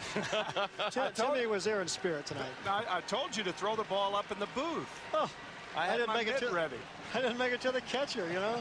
Now, is that at all a nerve-wracking experience to go out on the field and throw the ball before the World Series game? That's a lot of fun, you know. Even the game, I got over the nervous part of it, you know, and turned it into more of a science. And I eliminated the hitter and went to just playing that advanced game of catch, which is, I think, is more of an elevated way to pitch. Now, obviously, this has not been a pitcher's night tonight. What's your read on the way this game has gone so far? You know, watching Tommy Green, he came out. I think he might have been a little nervous. It's cool out there, but not enough to make him stiff. You know, he was cut. You could see he was cutting his pitches off a little short. He wasn't like striding out and really riding the ball out. Just he like cut it off back here, and you see when he throws the ball doesn't really tail like that. See by the way the ball's tailing, he was cutting it off. He was choking a little bit. Just a little tense. Takes time, you know. Indeed it does. The new pitcher is Al Leiter, who was so impressive in game 1 in picking up the win in relief of Juan Guzman. Darren Dalton, the leadoff batter, and the count is 1-1. Joined by Steve Carlton, one of 4 Phillies who has had his uniform number retired. And I'm sure the folks around the country would be interested to know in what you're spending your time with these days. Well, thank God it's not in baseball. I can't take any games like this. It's making me nervous. I'm out in Colorado, retired, and you know, doing the horses and the chickens and stuff like that. Plant a lot of fruit trees and ski and motorcycle ride. But I don't miss the game. I love the game. I don't miss it. It's nice to be away from it after so many years. You're living the life of a country squire, then. A gentleman's farm, yes. I don't have a top hat, but I do have a cowboy hat. It is fun. I love skiing. It's the most fun I've ever had. Darren Dalton strikes out. He's had more fun in the past. These guys got to get it back on track. 329 career wins, 4 Cy Young Awards, over 4,000 strikeouts. Among it all, can you pick out a memory that looms above all the others from your career? All postseason play is a great deal of fun. You know, the media hype, just like it is here. You know, and I think 19 strikeouts. 1972 was a great year. You know, to do so much with the club that we had. They played tremendous behind me, and we just had a super season 1972. You know, the Cy Youngs are fun. I think postseason, because of all the attention, is the greatest fun. Tony Fernandez on the move, threw out Eisenreich for the second out of the inning. You mentioned the 19 strikeouts. That was in a 4-3 loss to the New York Mets in 1969. The first pitcher ever to strike out 19 hitters in a game. That's your biggest thrill, you think, singularly? Yeah, that was quite an interesting night, because I was contemplating not going to the stadium that evening because I was sort of sick at home. I didn't, you know, like feverish and, you know, that kind of stuff. And I told Bev didn't come to the game that night. She's always there, you know. When Bev, your wife. She did not, yeah, Bev, and she did not make it that night because she felt that I would just go there and, you know, not end up pitching. But when I went to warm up, you know, I must have been so loose or something like that. It just was incredible. The ball just kind of jumped out of my hand. I never threw so hard. Had such a big breaking ball, such a fast, late breaking slider. Just a tremendous night. We had an hour and 20-minute rain delay and came back and was throwing even better. So awesome night. I remember you telling me that story, that you were looking at your hand wondering, how can I throw that hard? That the ball was jumping out of your hand, and you're looking at your hand and your forearm saying, what's going on here? It was like magic. You know, you just go to throw, and usually it takes you, you know, maybe 5 minutes to kind of get loose. So the first pitch I threw, just like, it was the hardest I was going to throw. You know, just like fired out of my hand. It was like it was a mystery. What a night. You know, just to throw the ball that hard. Now I know how Nolan Ryan feels. Yeah, his whole career. At one time, you were ahead of Nolan Ryan in strikeouts. Yeah, we went one-on-one there for a while, but Nolan had me in age and he had me in velocity and a lot of things. And I knew he was going to outlast me, and he went on to, you know, strike out almost. It was approaching 6,000 guys. So he's way ahead of me, 1,600 strikeouts, and I don't think that'll ever be broken. Tremendous arm. Tribute. Great athlete. Full count on Thompson. The triple Driving 3 runs in the first. Broken bat to Roberto Alomar, and he throws him out. Steve, thanks so much for the visit. Congratulations on the honor of throwing out the ball tonight. Oh, thanks, gentlemen. Thank you. After 3, 7-6 Toronto.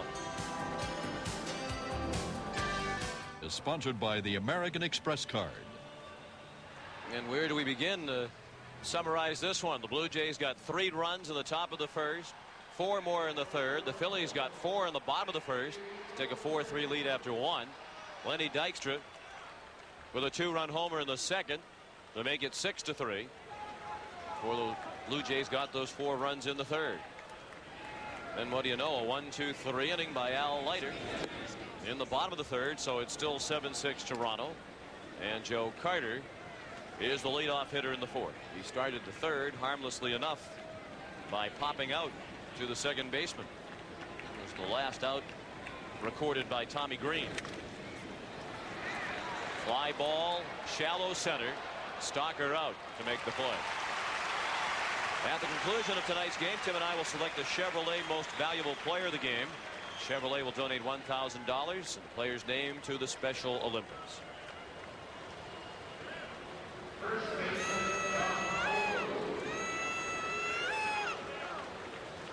With the early departures of Green and Stottlemyre, this is the first time since Game 1 of the 1966 World Series that each starter was knocked out within the first 3 innings. That was a series between the Dodgers and Orioles. Dave McNally lasted only 2 1/3 innings in Game 1 of the '66 series, and Don Drysdale went 2 innings. Frank Robinson, the winner of the Triple Crown that year for Baltimore. And with John Olerud hitting, John Olerud, if the Blue Jays win the series, will be the first time that a batting champion has played on a World Series winner since Frank Robinson back in 1966. Into the hands and a loop to Hollins, who stepped in front of Stocker. So Olerud is 0 for 2 now with the walk and the run scored last inning. He started the 4-run rally with the 1-out walk. He scored the first of the runs.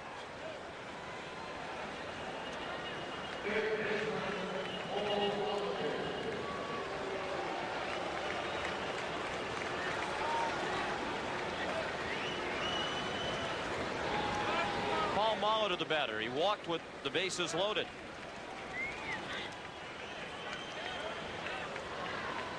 And singled and scored in the third. Popped up along the right field line. Eisenreich makes the catch. And that ends the inning. A 1-2-3 inning for Roger Mason.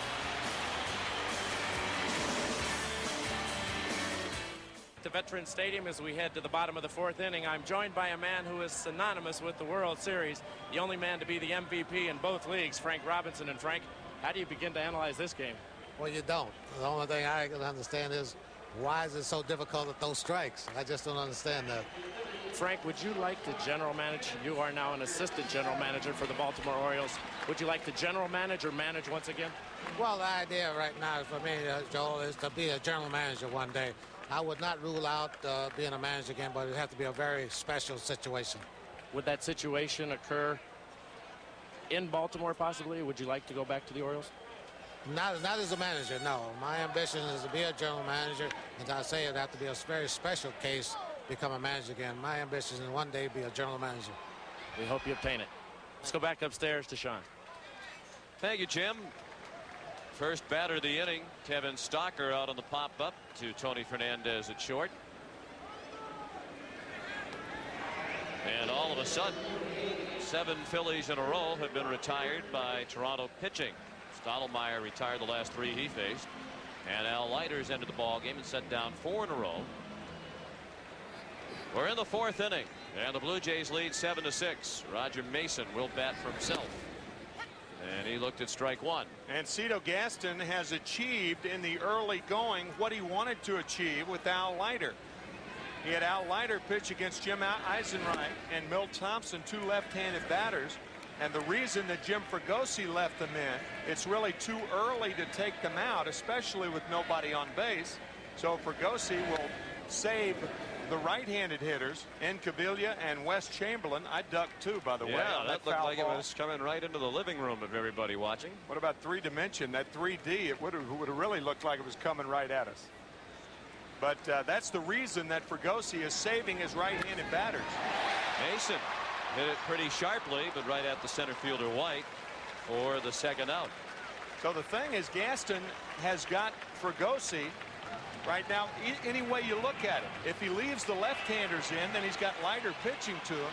And then if he brings the right-handers in, that sets it up for later on for a guy like Danny Cox or Dwayne Ward or one of the right-handers in the bullpen. Mike Timlin. Yeah. Yeah, Timlin more than Cox tonight, since Cox worked a lengthy inning and a half last night. 2 outs, bases empty.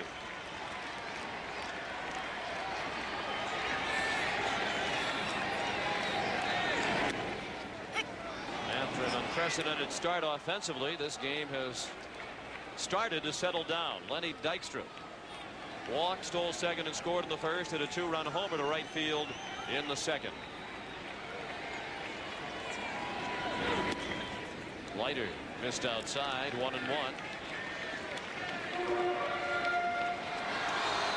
Leiter says he doesn't throw as hard as he did when he first came up to the major leagues at age 20 with the Yankees. He used to throw in the mid and high 90s then, but the last fastball to Dykstra clocked at 92 down below. Yeah, but see, Leiter features the stuff that can get left-handed hitters out the best, and that's hard stuff. Left-handed hitters hit soft curve balls and mediocre sliders against left-handers better than the hard stuff. So Leiter has that appearance of really jumping at left-handed hitters, and that's why he's so tough. Al's dealing with hard stuff off the field as well. He's taking correspondence courses during the World Series from Penn State University. Dykstra to right field and well hit. Carter at the wall. It's off the wall. Backed up by White. Dykstra has a double. And he just missed by a couple of feet his second home run of the night that would have tied up the ball game. He had a 2-run homer against Todd Stottlemyre his last time up. That gave the Phillies a 6-3 lead, and he's trying to tie it right here.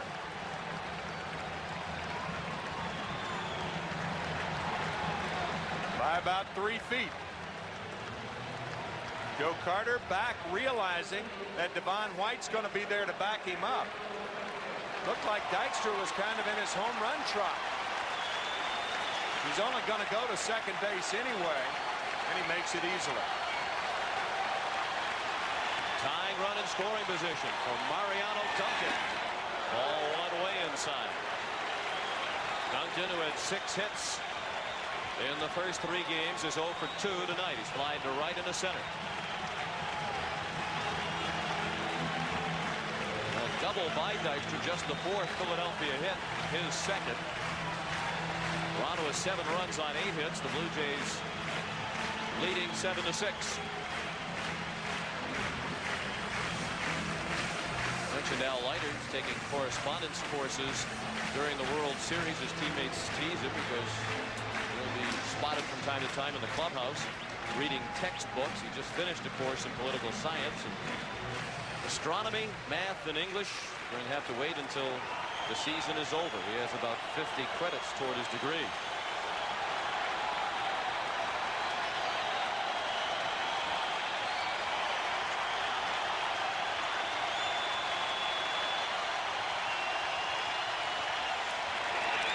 Ball 2, low and in.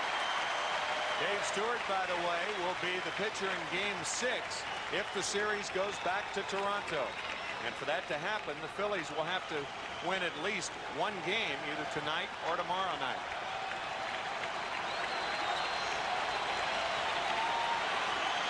The 2-0. Breaking ball, and Duncan couldn't get to it.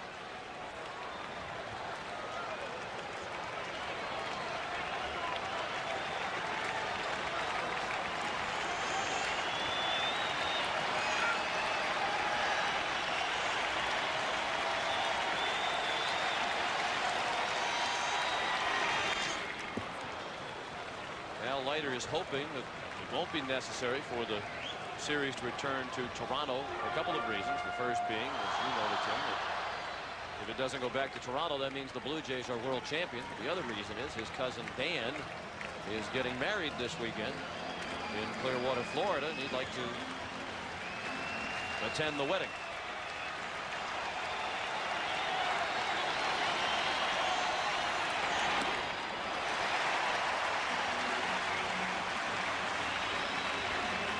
Duncan was the best Philly in this situation during the regular season. He had .316 with runners in scoring position. Despite the 6 hits in the first 3 games, he has only 1 RBI. Payoff pitch. Little looper. Could be a problem. It is. Dykstra around to tie the game at 7.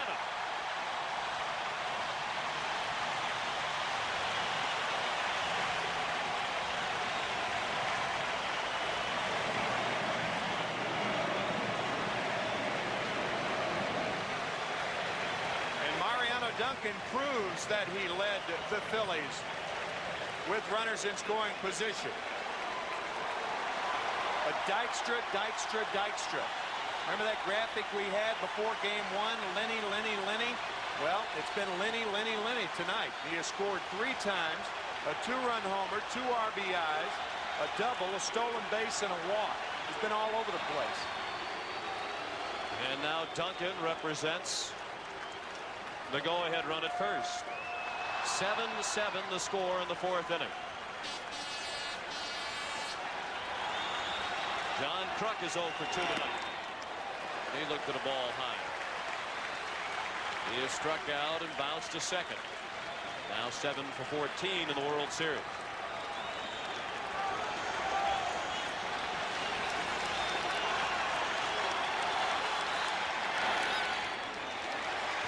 Dropped the pitch and was up and in 2-0.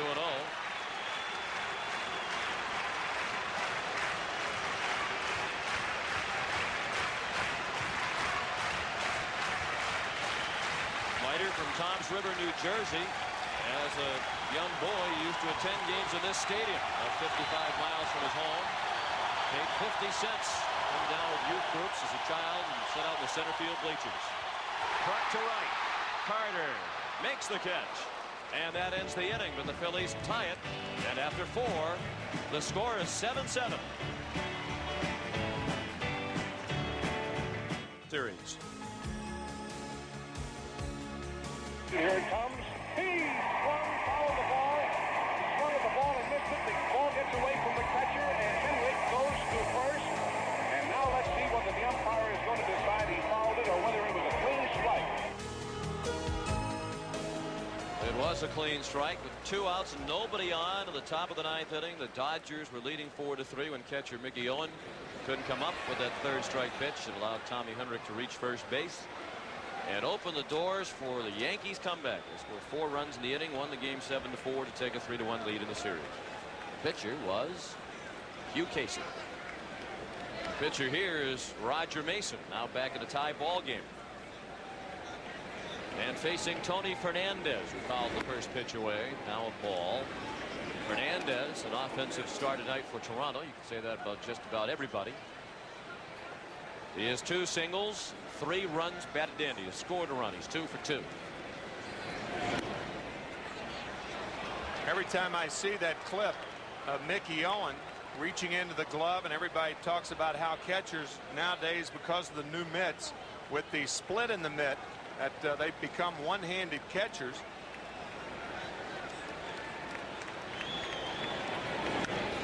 Well, Mickey Owen, had he had a mitt like that, probably makes that catch easier.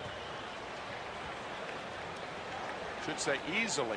Bill Dickey told me that until you become a one-handed catcher, you're not a proficient catcher. And I found that to be true. Darren Dalton with the split in the mitt.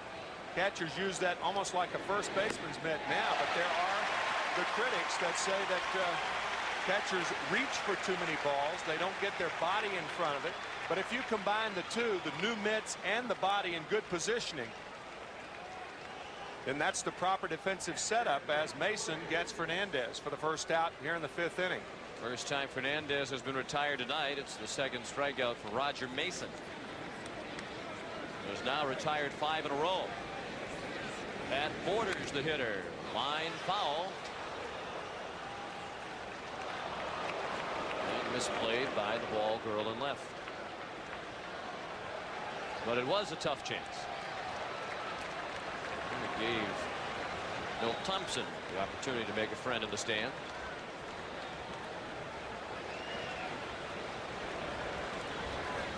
Borders singled and drove in a run in the third. Inning in which the Blue Jays scored 4 times to take a 7-6 lead. The Phillies tied it with a run in the bottom of the 4th.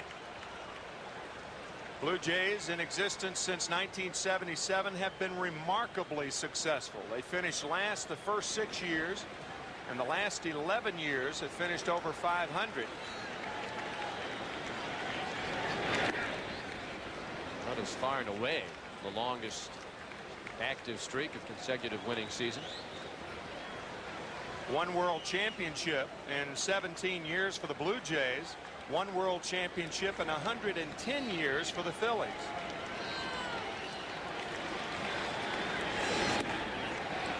Ball inside. We could certainly make an argument for the Blue Jays organization as the best in baseball. Pat Gillick and his staff do a tremendous job. They have outstanding prospects in the minor leagues and have had that for many years. They do things in a very first-class manner. Of course, they have a lot of money with which to work, owned by a brewery. They draw over 4 million fans. They have national TV contracts in Canada in addition to the money that they get from the national TV contracts with CBS and ESPN. But organizations have proven that just to have the money, that's not enough. That's for sure. New York Mets lost 103 games this year. The New York Yankees haven't been to postseason play since 1981. The Dodgers haven't seen postseason play since 1988. Wealthy clubs. Leiter down the left field line. Fair ball. Bouncing into the corner. Retrieved by Thompson. And Al Leiter has a double.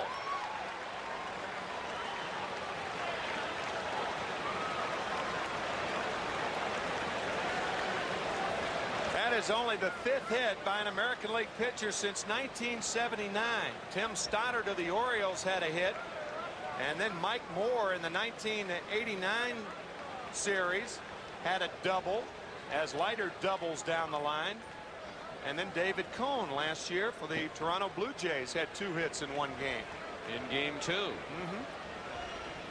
So Leiter represents the go-ahead run at second base with 2 outs in the 5th inning for Ricky Henderson, who has doubled, popped out, and walked.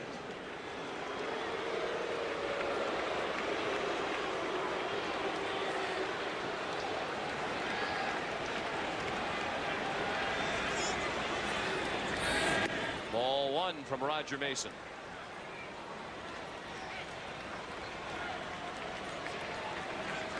For the most part, since 1976, pitchers on both sides have not been a factor. Tim mentioned only 4 hits for the American League pitchers since then, prior to the hit by Leiter. National League pitchers have only had 9 hits since 1976.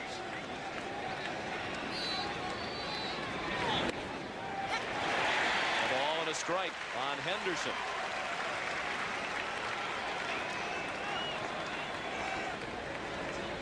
Easily over the inside corner.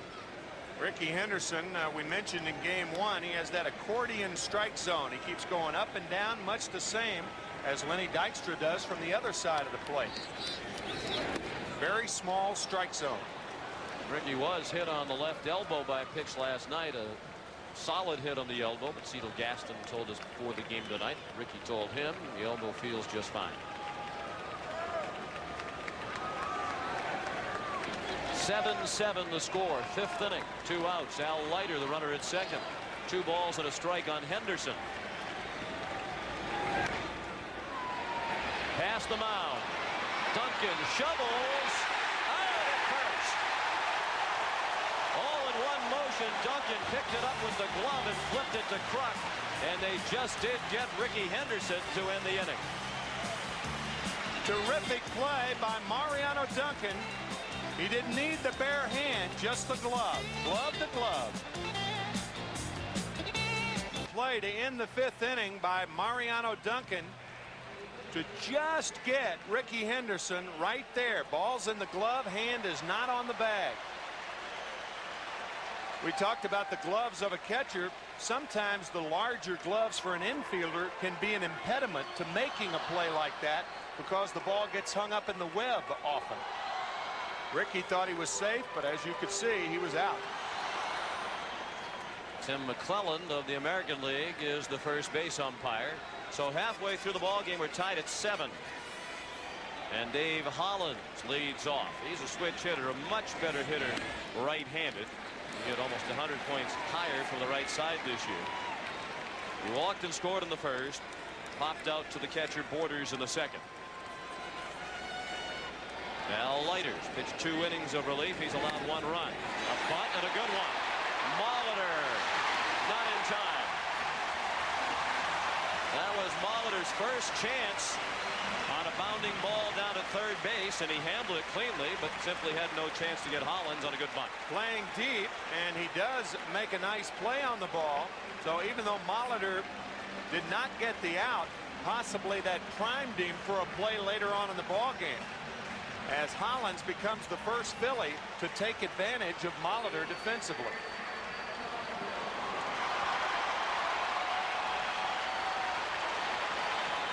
And Hollins has been struggling. That might be what it'll take to get him going. Sure.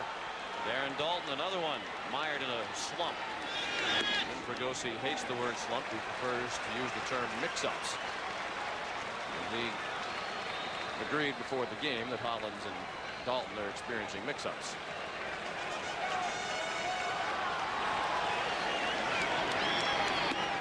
Breaking ball for a strike, 1-1 on Dalton. Well, and during the season, it is a mix-up. But in the World Series, in Game 4, it's a slump.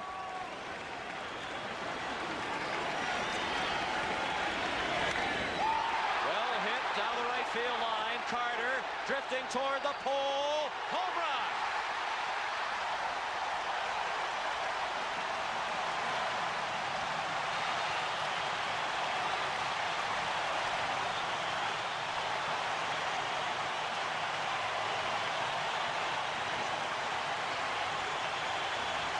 Perhaps that's the end of the mix-up for Darren Dalton. A 2-run homer, and the Phillies are back on top 9-7. How do you get out of a slump?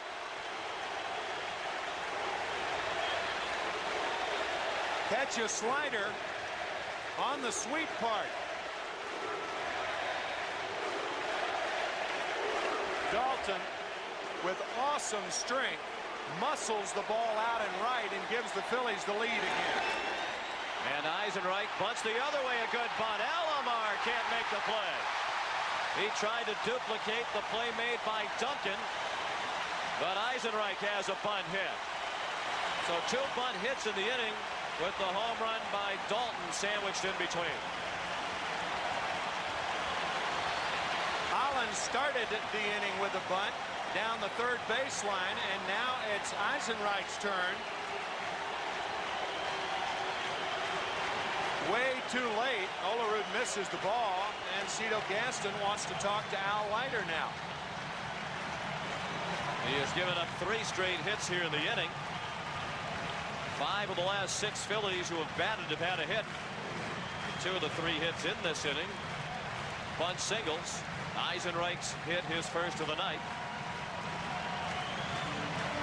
And the entire infield, with the exception of Fernandez, is involved in the conference of the mound. There is no action in the soaking wet Toronto bullpen. The rain has not dampened the spirits of the 62,000 plus of the vet tonight.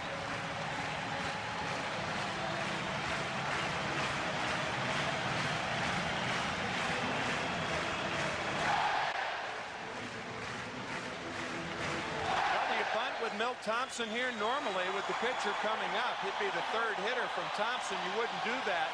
But David West is up and throwing for the Phillies. Jim Fregosi telling us that he most likely would be the guy up tonight after Roger Mason. Down the left field line, Milt Thompson has a hit. Eisenreich streaking toward third as Henderson plays it. He's waved around. Eisenreich will score. And the Phillies lead 10-7, a double for Milt Thompson.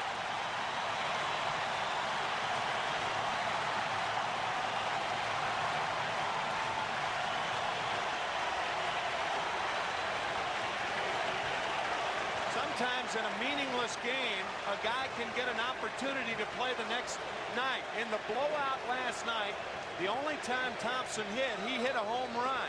That gave him the entree to play tonight, and he's driven in 4 runs with a bases-loaded triple and now a run-scoring double. But were it not for that home run last night, Incaviglia may have been the left fielder this evening. Terrific night for Milt Thompson. 4 straight hits in the inning, the last 3 by left-handed hitters against the lefty Leiter. Stocker, a switch hitter. Bats from the right side. He's 0 for 2 tonight. 0 for 1 against Leiter. He popped out against Al in the 4th. And the first pitch fouled away. You could see Stocker trying to go to the right side, and the reason for that is Roger Mason is no longer in the game, or won't be, once the pitcher spot comes up, because Ricky Jordan is on the on-deck circle.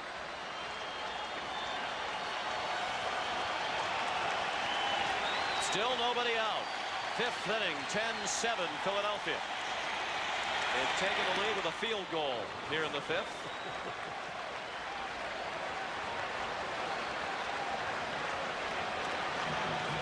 Oh, 0-2 the count on Stocker. Bear in mind that the man warming up in the bullpen, David West, has never retired a batter in World Series play.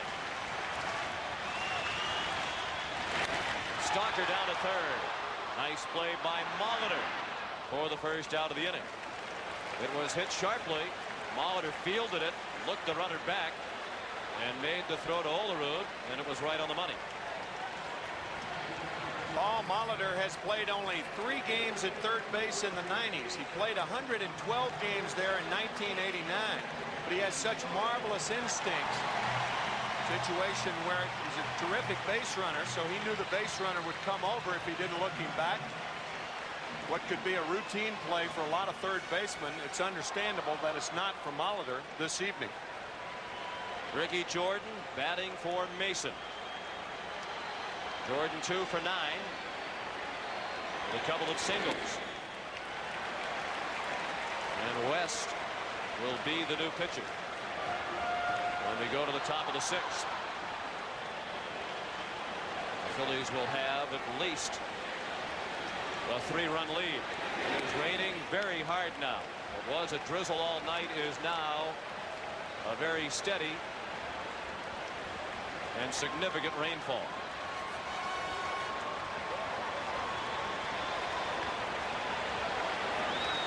And umbrellas pop up everywhere. Man charged with stopping the game, he deems it necessary, is Dave Phillips, the crew chief, the third base umpire tonight. Fernandez throws out the pinch hitter Jordan for the 2nd out. There has never been a rain-shortened official game in World Series play.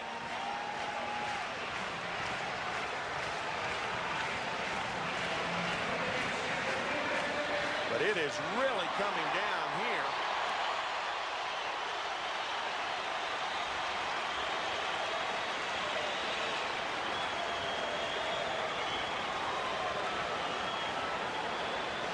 And once the Phillies record their 3rd out, this game is official. It's actually official right now.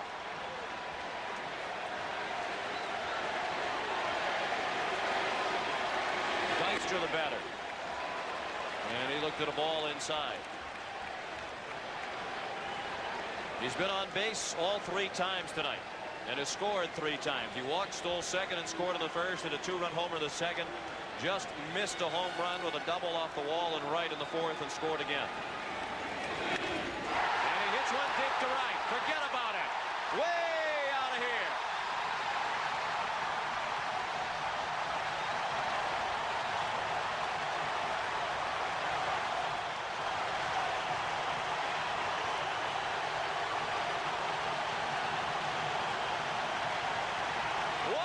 for Lenny Dykstra, his second home run. He's driven in 4. He scored 4 times. And the Phillies lead 12-7.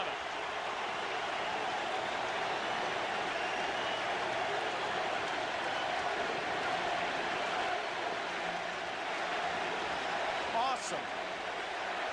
I mean, did he ever get all of this one? And he just missed a home run by 3 feet his last time up. 2 home runs, a double, 4 RBIs, 4 runs scored, and we're in the 5th inning. So Al Leiter, who was so impressive in relief in gaining the win in Game 1, has been pounded by the Phillies tonight. He gave up 1 run last inning and 5 here in the 5th. And just as Stottlemyre stayed in to absorb a beating, Leiter continues on.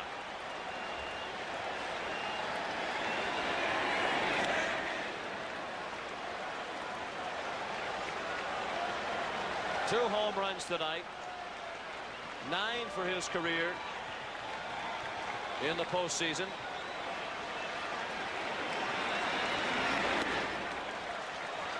And a count of 1-2 on Duncan.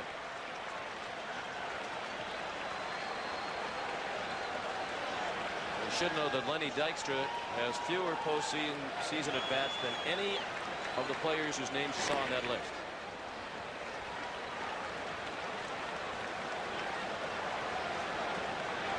It is an official game, and the heavy rain has subsided back to the light, persistent nuisance drizzle.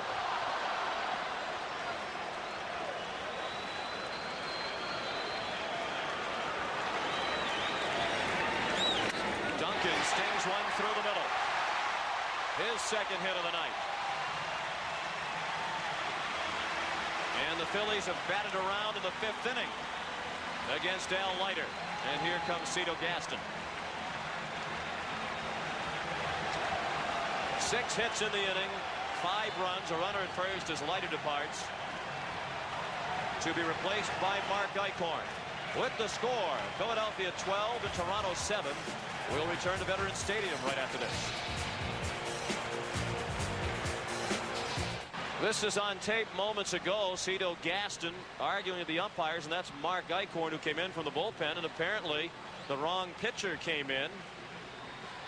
It looked for a while, based on the way Gaston was arguing, that they were going to make Eichhorn stay, but they allowed Cito to send Eichhorn back to the bullpen, and Tony Castillo has been summoned. We didn't even see Castillo down there warming up in the bullpen. No, nor did we see Cito Gaston touch his left arm. Usually if a left-hander and a right-hander are warming up, a manager will go to the arm that he prefers, and Cito Gaston's argument was that he was going to the left-hander. And now Jim Fregosi is being apprised of those moves, but Eichhorn obviously was not in the game.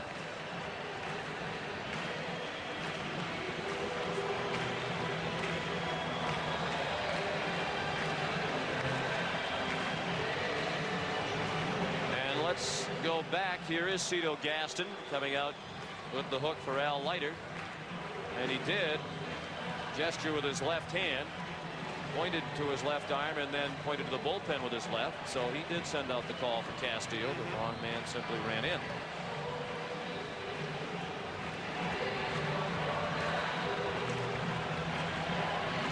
We understand that Jim Fregosi's conversation with the umpires pertains to the bullpen phones not working, and that was part of the problem. Apparently they could not communicate by phone. Sean, we were kidding earlier about double figures for both teams. I still feel like that is a distinct possibility. A lot of time left for the Blue Jays to get in double figures, but look at the run total in the 4 games. Only the Cubs and the Yankees in 1932 have scored more runs than the first 4 games in this series, and we still have a lot of baseball left. Man, a lot of balls hit hard tonight. Yes, indeed. We're only in the 5th inning. Tony Castillo warming up. If you're wondering, the record for runs in a single World Series game of any length, extra innings, 9 innings, all encompassing 22 runs. So we're already at 19 with a long way to go. 22 runs scored by the Yankees and Giants in 1936. Game 2 of the World Series won by the Yankees over the Giants 18-4. Now, I don't think anybody watching tonight would pick the under. Let's check in with Jim Gray. All right, the problem which has occurred is Cito Gaston wanted a left-hander to come to the game, but his telephone down to the bullpen was not working. So he came out to the mound and signaled for a left-hander, except for there was no one warming up. So the umpires all convened, and they've decided to give the Toronto Blue Jays just as much time as they need to warm up a left-hander. Let's go back upstairs to Sean. Yes, and that's why we didn't see a left-hander out there, because there wasn't one warming up. And Tony Castillo will get as much time as he needs because of the malfunction of the bullpen phone. And the way the night has gone for the pitchers, he may never throw a pitch in earnest in this game. He'll probably still be warming up at 2 a.m. Tonight on the Late Show with David Letterman. Isn't that an interesting segue? Dave's guests are Dan Rather, actress Penelope Ann Miller, and the musical group the Gin Blossoms. That's later tonight, probably much later, on the Late Show with David Letterman here on CBS. Now all of the umpires, with the exception of the plate umpire Charlie Williams, are conferring out by the shortstop position. And we have been told that both teams have been issued walkie-talkies that they can use to communicate with the bullpens.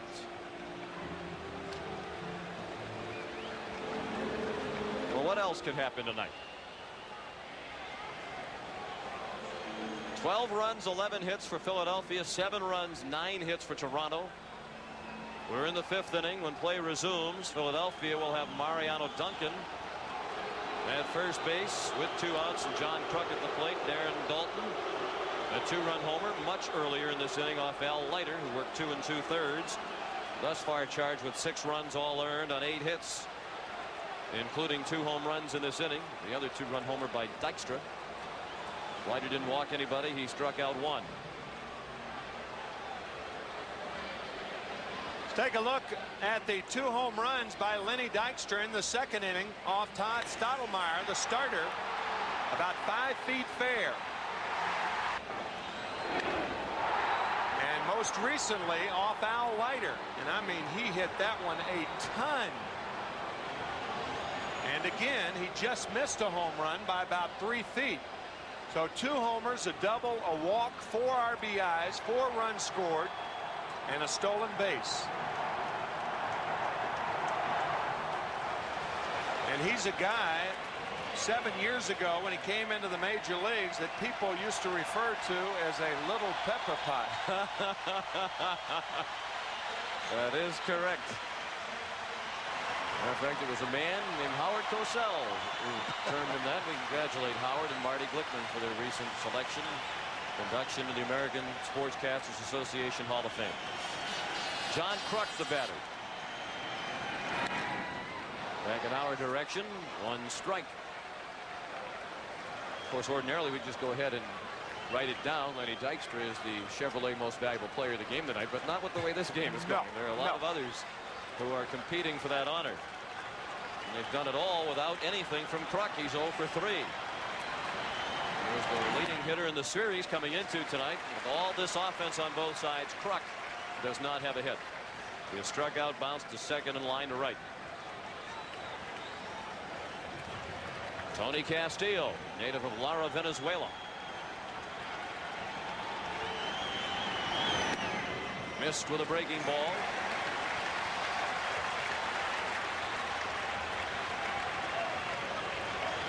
Talked about Cito Gaston's game plan tonight to start Stottlemyre and then have Leiter as the starter at large. Didn't work out. Nope, to this point have each been charged with 6 runs. Robert E. Lee said ideas are easy to conceive but less easy to execute. I think that's the case so far tonight for the Blue Jays.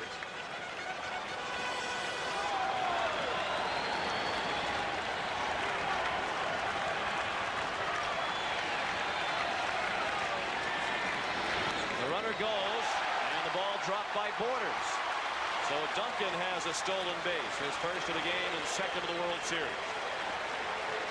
People might think, well, with a 5-run lead, is it time to call off the dogs? Not in a game like this. I think you open things up. No lead is safe. Duncan running, and Borders actually thought he caught the ball. He reached in to grab it, but it was trickling behind him. Now a runner in scoring position, and the count has gone full on Kruk.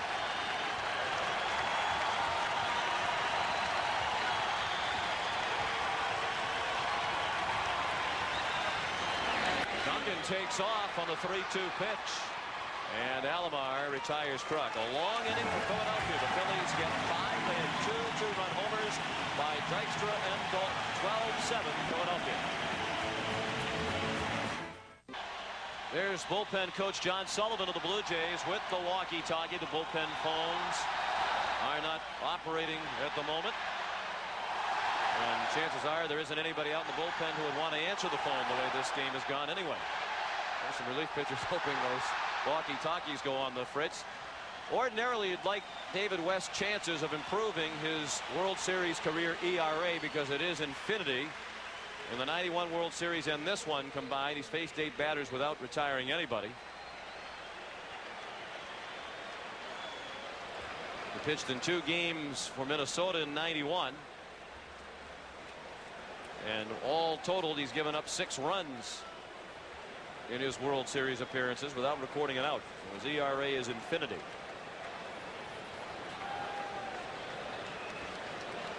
But trying to get the monkey off his back, he comes into this setting.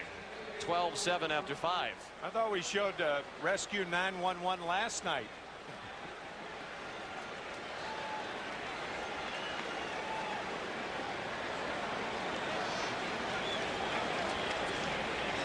Devon White rings one down the line.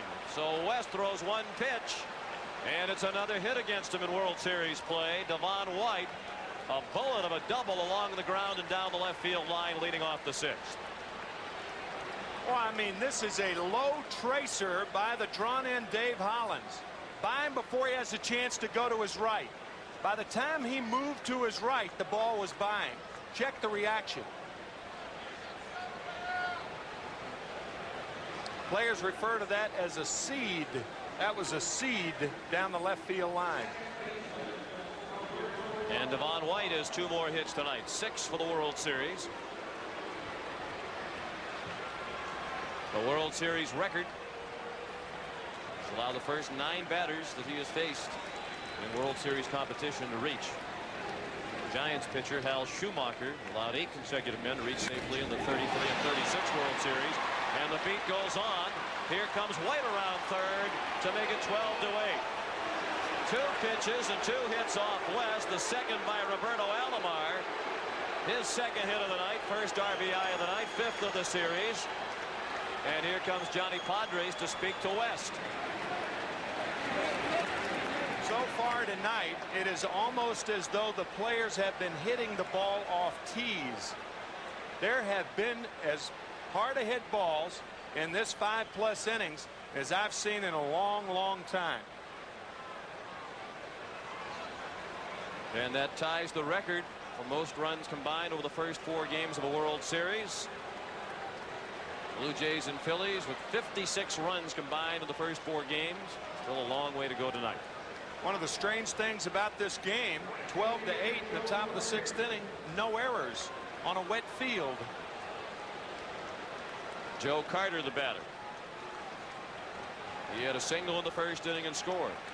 He's popped out twice since then.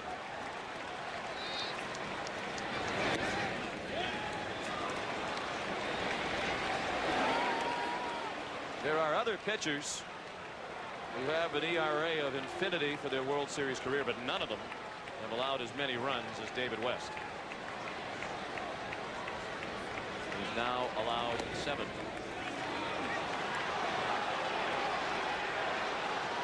Or check that 6. He had 5 allowed coming into tonight. 2-0 the count on Carter.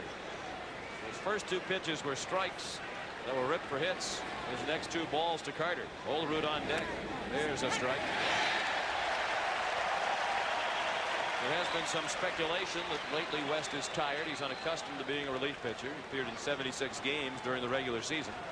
But David disavows that theory. Says, I am not tired. Fatigue has nothing to do with it.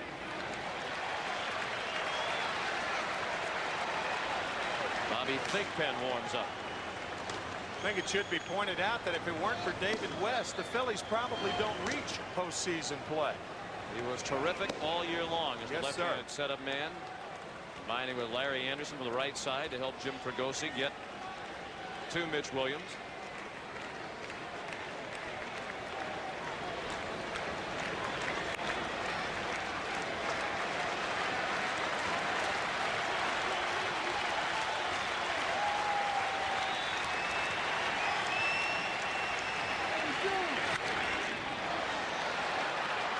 Should be an out. And it is. Eisenreich makes the catch. Alomar tagged. And that brings David West's World Series ERA down to 162. He has pitched a third of an inning officially now in World Series competition, over 4 appearances, and has been charged with 6 earned runs.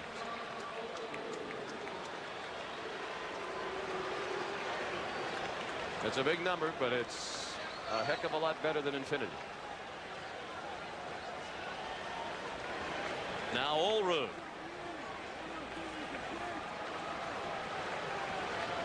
(12-8) Philadelphia in the 6th inning.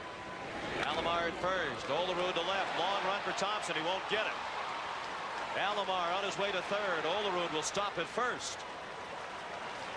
And all of a sudden the Blue Jays have the tying run in the on-deck circle. And Olerud has his first hit of the night.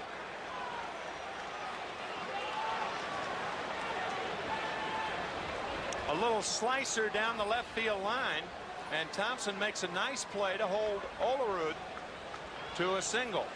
At least the double play is still in order. And I think you're going to say that again, tying run in the on-deck circle. I think you will make that comment again before this game's over. Paul Molitor, the batter. He walked with the bases loaded to collect an RBI in the first. He singled and scored in the third. Fly to right in the fourth.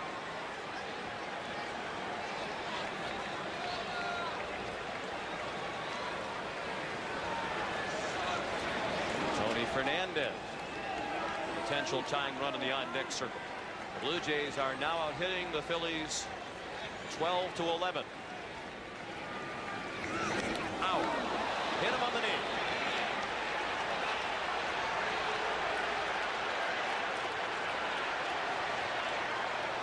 Well, that sounded like it hit bone.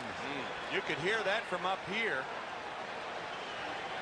It looked live, and of course tough to tell with a pitch of that velocity is if it hit him right on the knee. Right on the kneecap, it appeared. Oh boy.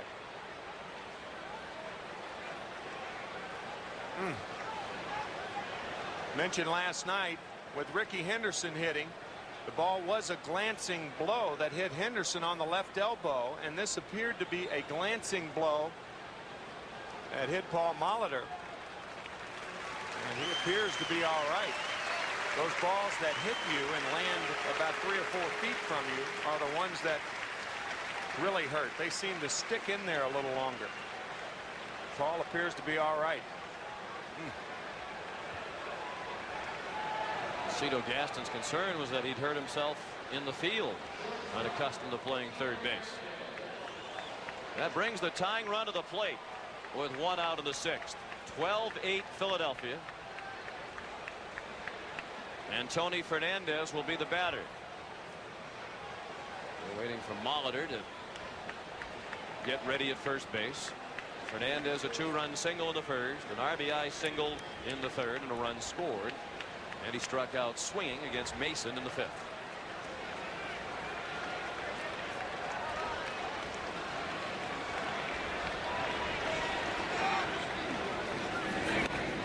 You wonder if Mason had reached the end of the line because he had pitched 2 2/3 innings of scoreless relief. Of late, he's been their best middle and long reliever. But Jim Fregosi, already ahead in the game, elected to hit for him for more offense. And Jim told us that David West would be the third pitcher tonight following Mason if Tommy Green got in trouble. You know, there again, Fregosi going back to the season, I mean, he understands that West hadn't retired anybody in World Series play, but he's not going to let that affect his selection. And how can you? Who else are you going to go to, really, when you think about it? Unless you left Mason in. Of course, we don't know if he was about out of gas after 2 2/3. 1 ball and 2 strikes on Fernandez. I think what Fregosi was thinking also in a game like this, what you're trying to do is outscore the opposition.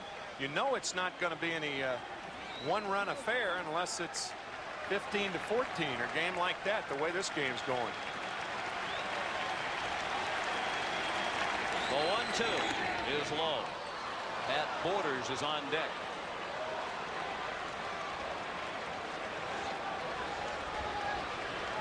It's a big reason why Fernandez has 7 runs batted in. Lead all players in this World Series.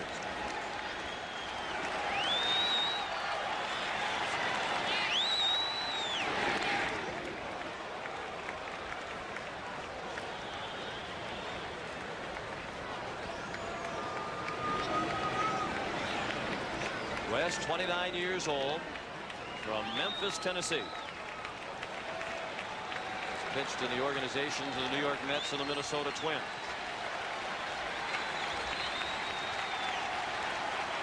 His 2-2 is slashed foul.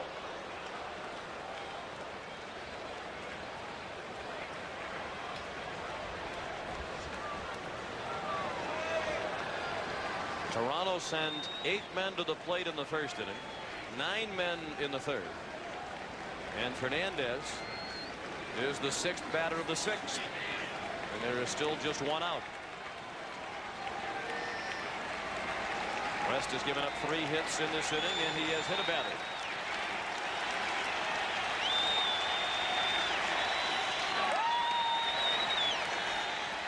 Another 2-2 pitch. Chopped over the mound slowly. They won't get 2. They may not get 1. They just barely did it first. Fernandez out. Alomar in. And it's 12-9. And Tony Fernandez has his 4th RBI of the game. All the Phillies wanted was an out. They'd take the double play. Obviously, the way this game's going, every out is so huge and so tough to come by.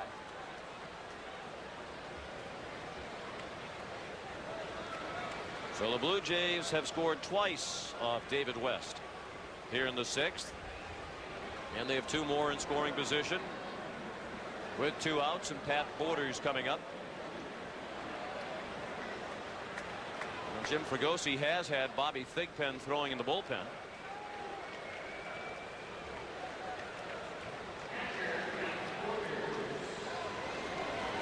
But West will continue on to pitch to Borders. He's 1 for 3 with an RBI single. That was in the 3rd. He's the tying run at the plate, the 12-9 game in the 6th inning. And these 2 teams are now 1 run away from the highest scoring game in World Series history.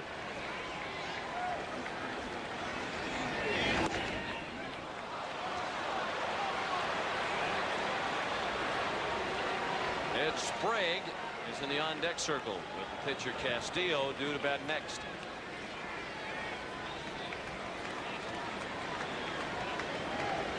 Borders ahead 2-0. To right center. Eisenreich hesitated, then had to pick it back up. He put it away, and that ends the inning. The Blue Jays get 2 and will return to Veterans Stadium after this message and a word from your local station. threw out the first ball before last night's game. 548 career home runs, 3 times the MVP, and he joins us here in the booth. And on a night like tonight, you must want to grab a bat and go back up there to the plate. I don't know about that, Sean, but it is a great hitter's ball game. You know, we haven't seen one in a while, at least when both teams are knocking the ball all around. And I don't think we're done yet, Timmy. What do you think? 12-9? I don't think it's going to end that way. No, we're picking the over, Sean and I. There are people tuning in. 14-13, you know, 16-14. We've been involved in a few of those. I'll tell you there are 2 games that I remember. You against the Chicago Cubs. Right. You had 4 home runs in April of a 1976 game. And Great memory. In that game, we were behind 13-2 with nobody on and 1 out in the 6th inning. Mike hit his first home run off Rick Russell. He hit his 4th home run off Paul Russell to win it for us in the 10th inning.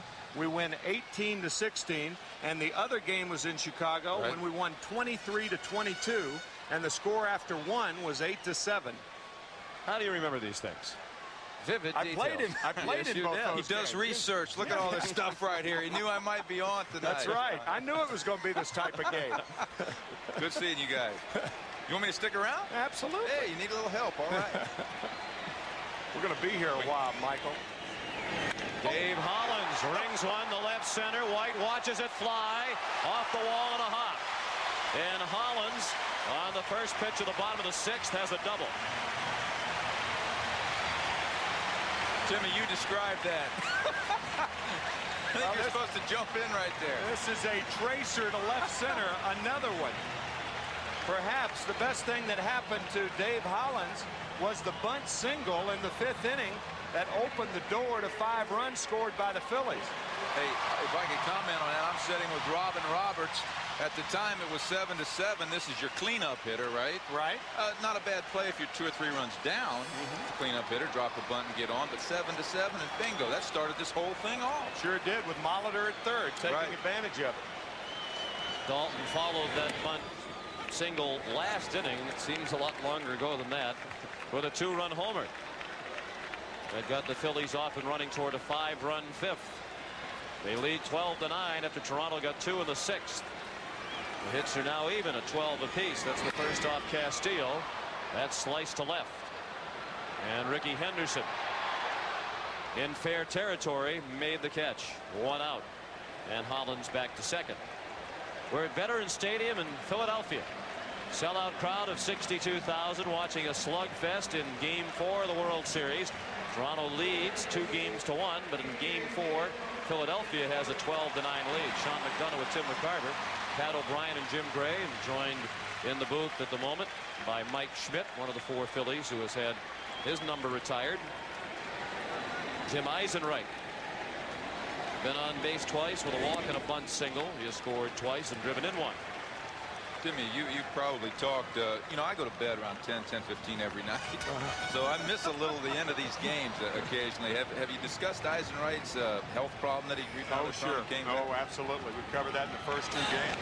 Hollins running on the pitch. Eisenreich fouled it off. Mike is referring to the battle with Tourette syndrome waged by Eisenreich that caused him to leave professional baseball in the better part of 4 years. Eisenreich said he never lost sight of his dream with medication to stabilize his situation. He's back in the big leagues and playing in the World Series. 4 years. Let's see. I retired in '89. This is '93. I think maybe his muscles and bones were a little younger at the time, so I forget it. No thoughts of coming back. Yeah, having too much fun, Sean. The 1-1 is popped up right in the middle of the infield, and Borders makes the catch. And along the main concourse here at the Vet, the Phillies Hall of Fame, and a fan caught eyeing the plaque of Mike Schmidt. And in a couple of years, it's going to be another Hall of Fame for Mike Schmidt.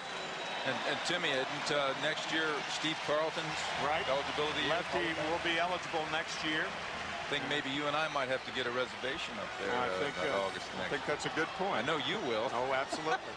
You might be doing part of that speech, right? Have you started writing a speech? No, I haven't. Thompson off the glove of Alomar, waved around his Hollins, and he will score.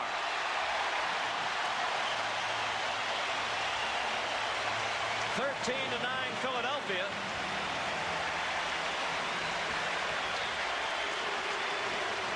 And we'll await the scoring. They have scored a hit from Milt Thompson, a smash that was sharply struck, but ordinarily Alomar comes up with that one. Yeah, he really does. And with a man on second and 2 outs, what an infielder wants to do is knock the ball down and prevent the runner from scoring from second. But on this slick turf, I guess it's more forgivable than under ordinary circumstances.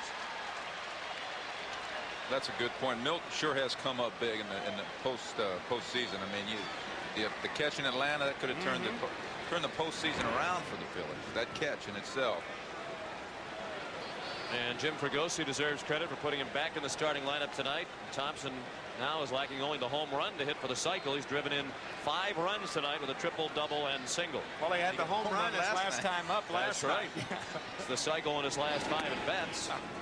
It's pretty strong. Some real strong offensive performances. You know what happens in games like this is everybody's getting off. You know what I mean? All the hitters have hits. They all feel good. There's really not anybody in the game pressing at this moment for a hit. Everybody's getting their knocks and getting their punches in, and it's really a hitter's game. It's going to be. It's not over. That's why the bullpen pitchers broke the telephones out there, so the call can't reach them. Timmy, you know how easy it is to hit in that 4th at-bat when you already got 3 hits? Absolutely. Feel comfortable and locked in, and nobody in the world can get you out. That's how the hitters are feeling right now. How do you feel if you're Kevin Stocker and you're 0 for 3? The way this game has gone. Eventually, you're going to get a couple of knocks.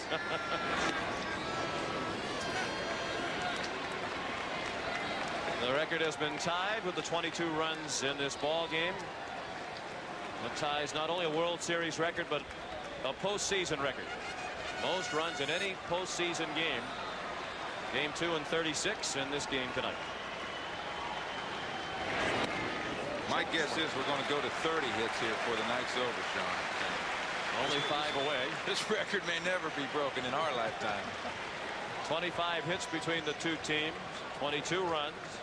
Still no errors. A run in this inning, the first charge to Castillo. In the 6th, 13-9 Phillies, and a ball just outside. It's ball 4.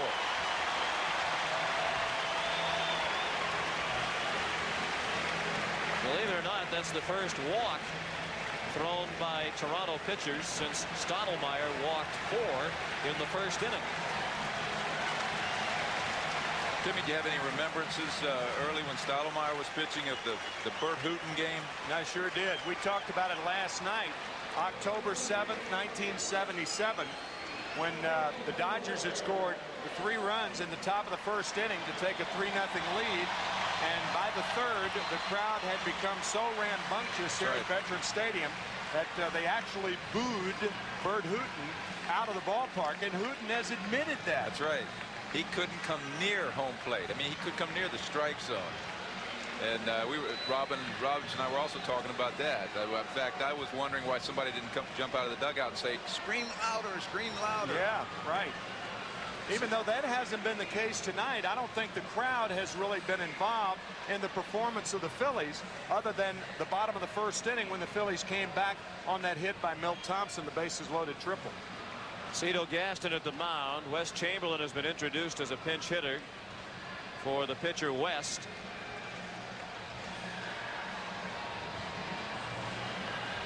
And there is no action in the bullpen for Toronto.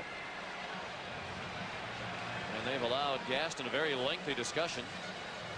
Finally, he heads back to the dugout. So here comes Chamberlain, the 6th batter of the inning. And if he could get on, what kind of stage would we have set with the guy on deck? That's right. Lenny Dykstra is on deck. He's already hit 2 home runs tonight. Has driven in 4 and scored 4. But first Chamberlain with 282. With 12 homers during the regular season while platooning in right for the most part with Jim Eisenreich. He's up with first and second and 2 outs. 1 run in here in the 6th. Castillo's first pitch a strike. Any way you look at it, this young man's got to be pretty nervous.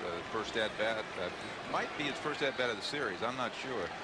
He has appeared briefly prior to tonight, but for the most part has been a spectator because of the right-handed starters thrown by Toronto. And Jim Fregosi says that Chamberlain all season long has accepted his platoon role well. He's only 27 years old. He'd like to play every day, obviously, but part of his process of maturing this year was accepting the platoon situation very well. The numbers off that Phillies bench are amazing this year. I know you guys have touched on it many times, but it's good to see it's a 25-man game. And Chamberlain strikes out, ending the inning. Just one run for Philadelphia. Mike Schmidt, thanks so much for the visit. John, a pleasure to be here. Thanks, Jimmy, Michael. thank you. You guys do a wonderful job. Good luck the rest of the way. I'll be watching. All right. Through 6 innings, the Phillies lead 13-9. They've out-hit the visitors 13-12. Neither team has made an error. And as we go to the 7th, the new pitcher for Philadelphia is Larry Anderson. He's the 4th Philadelphia hurler of the night. Larry Anderson, the oldest reliever in the National League, 40 years old. The only pitcher older than Larry, Charlie Huff of the Florida Marlins. He's appeared in 2 games, worked 1 2/3 innings, and he has given up 2 earned runs on 3 hits. It's 13-9 Philadelphia, and a note just handed to us. The Philadelphia Eagles football team has only scored 16 points the last 2 weeks. So if the Phillies score 3 more runs, they'll catch them in points. They had troubles with injuries at quarterback. They might want to consider Lenny Dykstra. He's had no trouble putting points on the board tonight. And how about this? Tony Castillo is batting for himself. There are other options out there in the Toronto bullpen. Timlin, Eichhorn. Although you wonder if Eichhorn's appearance actually counts. He trotted all the way in, then they sent him back. Well, I would imagine that Cito Gaston, all of a sudden his emphasis has shifted over to getting someone out, figuring that if you can't get him out, it doesn't matter how many runs that are scored. I don't know if I agree with that particular point, but I believe that that's Cito's thinking right now, that Castillo stands a better chance of getting the Phillies out over the next 2 innings. Or 3 innings, as far as Cito is concerned. I guess if it goes to 3, it'll be Dwayne Ward in there. Castillo called out on a 2-2 pitch on the inside corner. That's the slot that Larry Anderson likes to hit more than any other spot. It's at the hands to left-handers, that slider, and down and away to right-handers. Perhaps Cito Gaston is thinking, even if you give up for all intents and purposes the first out of the inning, the way this game is going, with only 2 outs with which to work, you might score 4 or 5 runs. Yep. Certainly reasonable thinking, but usually in the 7th inning you just don't see that when you're trailing by 4. Ricky Henderson, 1 for 3, a double in the first inning. He's also walked tonight.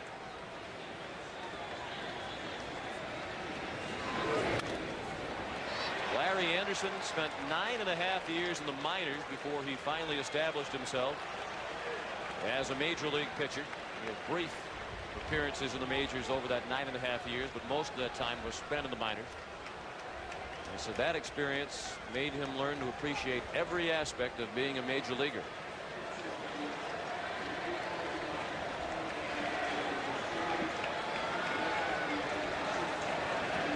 Two to count on Henderson. Devon White on deck.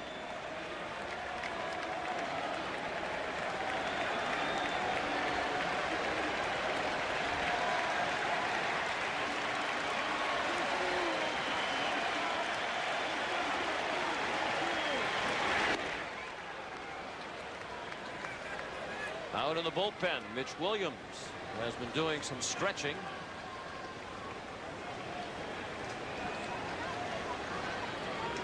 How could a game like this possibly end without Wild Thing entering it at some point?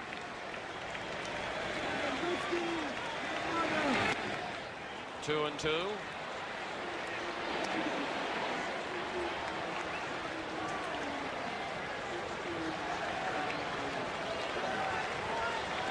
$62,700 And 31. The paid attendance here tonight at the Vet. We'll be talking about this one for a long time. Henderson called out. Back-to-back strikeouts here in the 7th for Larry Anderson.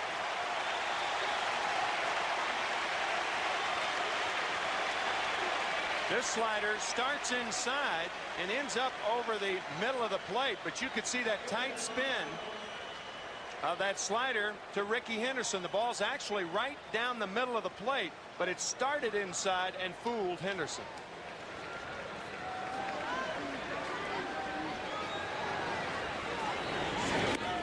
First pitch to White. Apparently high. He has singled and doubled and walked. Has scored twice and has driven in one.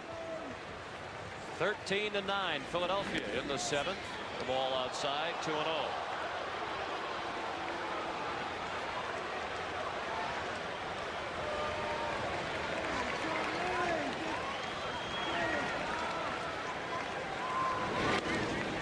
At the belt to strike.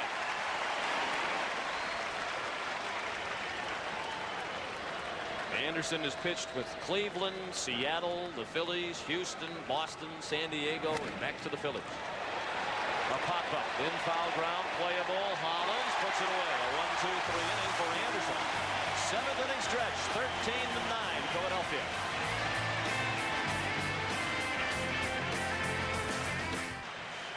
Seventh inning stretch, and this raucous crowd of the Vet on its feet. Looking forward to the next at bat of Lenny Dykstra, who will lead off the bottom of the 7th.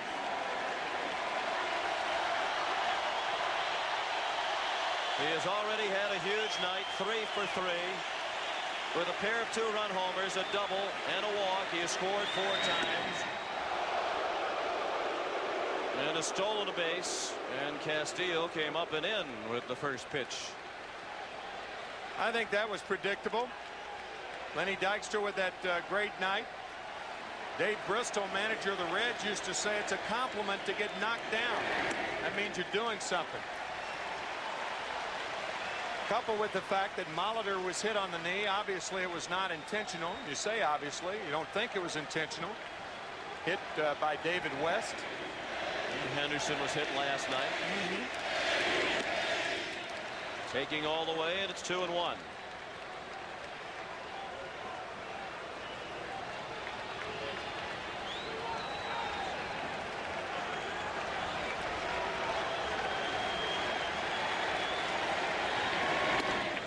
Good breaking ball. It had Dykstra bending out of the way. Dykstra, the first Philly ever with 2 home runs in a World Series game. This is only Philadelphia's 5th trip to the World Series.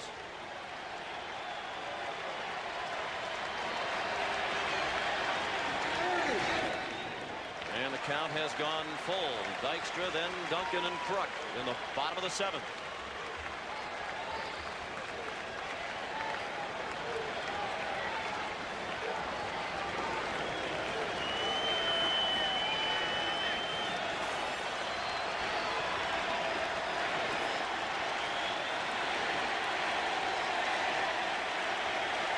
The payoff pitch on the ground. Nice play by Alomar with the backhand. And they retire Dykstra for the first time tonight.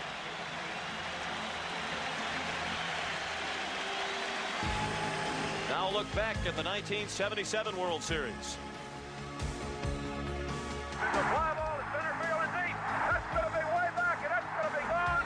Reggie Jackson has hit his 3rd home run of the game.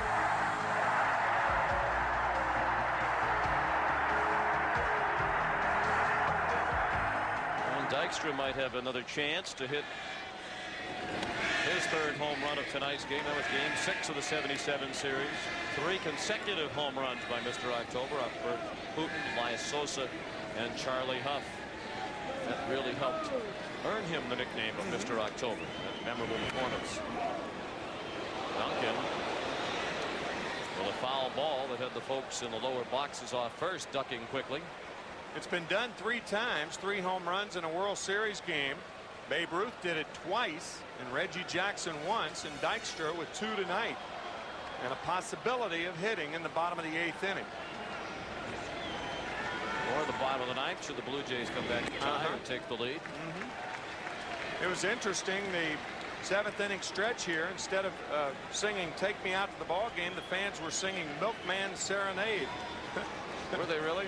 It is so late. No, they weren't. Oh, I was in the men's room.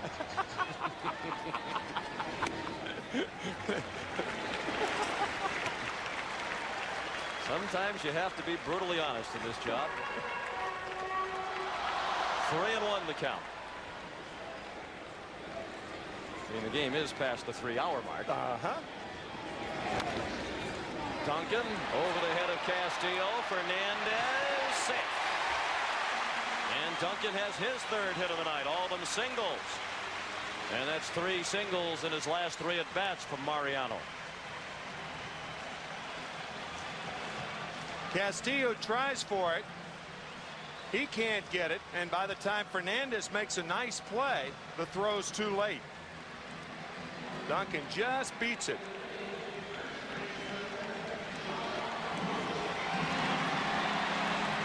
He's at first with 1 out. There's been so much talk about the length of these games, and they have all been at least 3 hours and 16 minutes, the first 3. John Kruk, the batter. He is 0 for 4 tonight. Phillies have put 13 runs on the board without anything from Kruk. The longest 9-inning World Series game, 3 hours and 48 minutes. That was in 1979. Game between the Orioles and Pirates. This game started at 8:14 Eastern time, so we're at 3 hours and 10 minutes already. 38 minutes short of the record. And still a long way to go.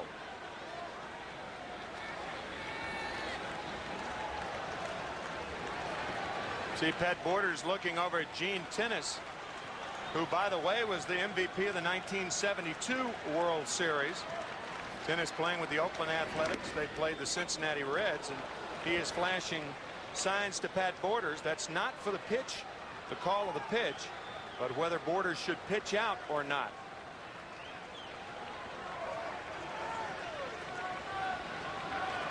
Was Tennis, the bench coach, who took over and ran the Blue Jays a couple of seasons ago when Cito Gaston was out of commission with back problems. Cito said his back has been much less of a problem this year.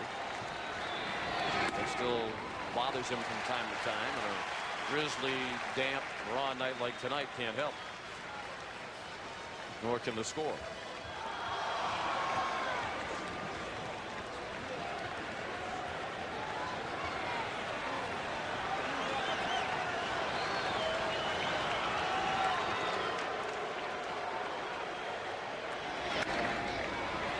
Foul and out of play. And the fanatic is back. 37-year-old Dave Raymond inside that costume. Not only does he appear at every Phillies home game, but he makes 200 appearances outside of Veterans Stadium over the course of a year. It's a full-time job for Dave Raymond. And a job he does extraordinarily well. 3-2. I think a story worth retelling. We told it in the League Championship Series. David Raymond's mother was hearing impaired, and he credits having to communicate with her throughout his life as helpful in communicating with the crowd here at Veterans Stadium.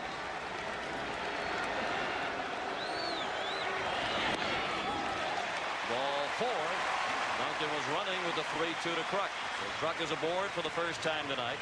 That's the second walk thrown by Castillo, the 6th issued by Toronto pitching tonight. The Phillies have scored in every inning except the 3rd. And they have 2 men on with 1 out here in the 7th for Dave Holland, who has scored 3 times tonight. Walked and scored in the 1st, had a bunt single and scored in the 5th, doubled and scored last inning.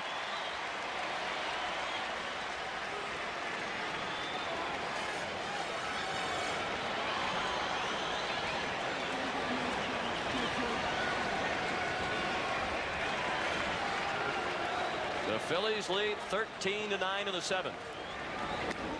Appeared to slip out of the hand of Castillo. 1-0 on Holland.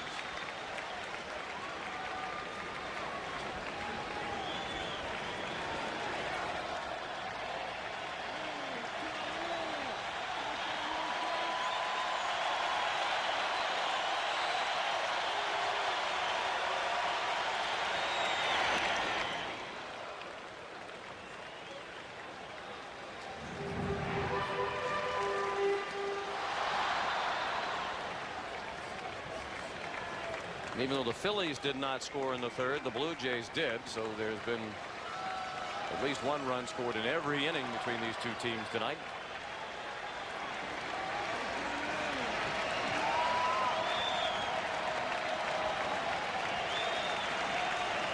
And Holland steps up with the count 1-1. Borders goes to the mound to speak with Castillo.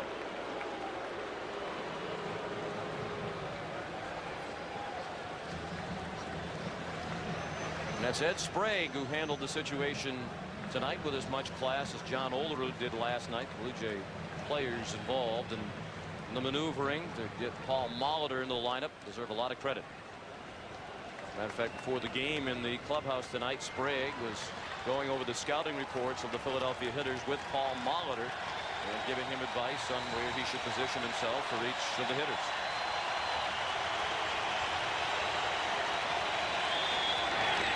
Check swing and a ball low.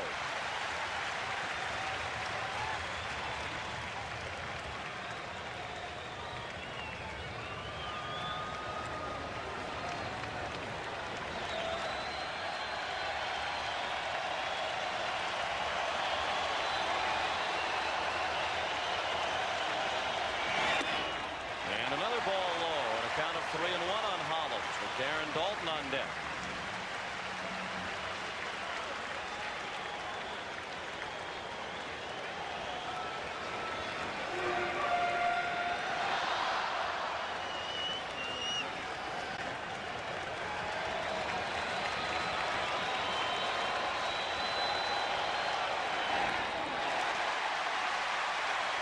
Bases loaded. Back-to-back walks thrown by Castillo. He has pitched an inning and 2/3. And Galen Cisco, the pitching coach, is on his way to the mound. The Blue Jays have two left-handed pitchers on their roster, and both have thrown a ton of pitches tonight. Both Al Leiter and Tony Castillo. So what that may do is take him out of action tomorrow night, which puts a lot of pressure on Juan Guzman, who'll be the starting pitcher tomorrow night, to go deep.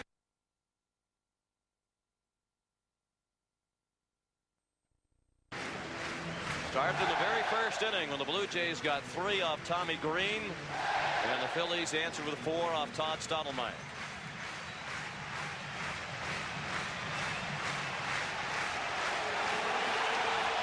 It's a 4-run lead for Philadelphia. They have a chance to break it wide open.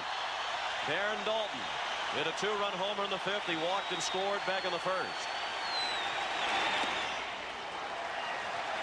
Borders thought the pitch was a strike. It was not a called strike, nor was it a swing, says Davey Phillips. It was a slider. It looked like it was off the plate, and Dalton held up. Properly called. And as that camera has demonstrated many times tonight, Charlie Williams has had a very good night calling the balls and strikes. Yep. 2-0 the count. Bases full of Phillies. Duncan the runner at third. Kruk at second. And Hollins at first with 1 out. 13-9 Phillies in the 7th inning. Fouled out of play.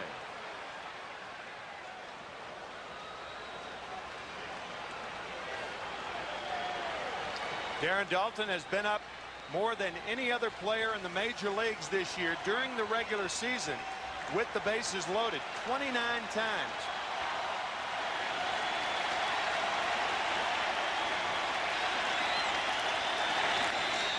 Well hit to right. If it stays fair, it's gone. It is a foul ball. A low hooking line drive that didn't miss the pole by much. He got the hook and hooked it.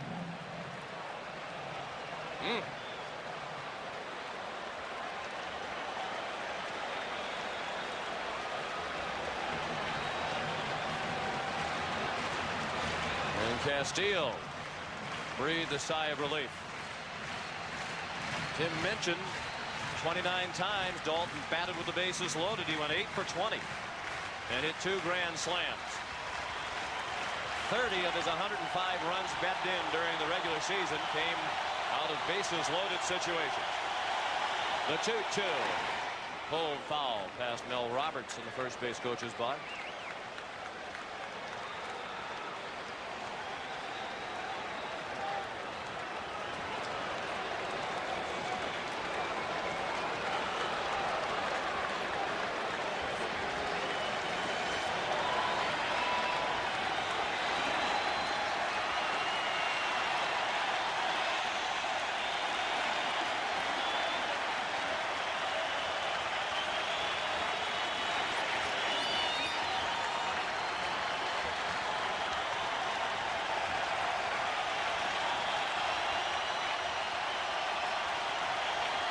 The 2-2 breaking ball fairly high, and now the count is full.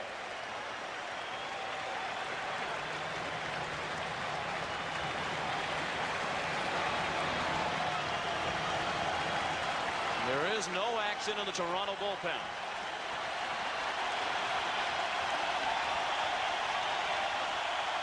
The payoff to Dalton. Did it hit him, or is it a foul ball? Charlie Williams seemed to be indicating foul ball. Dalton thinks he was hit by the pitch.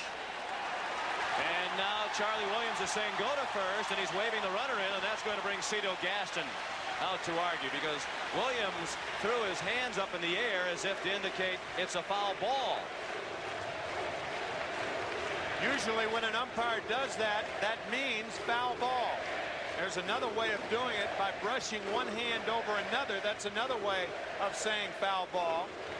But this ball did appear to hit Darren Dalton, or did it? Was that ball, did it hit the knob or the right hand? Look at the knob and how much exposure there is on the knob. Nope, looked like it hit the back of the right hand to me from that angle. Very tough to tell.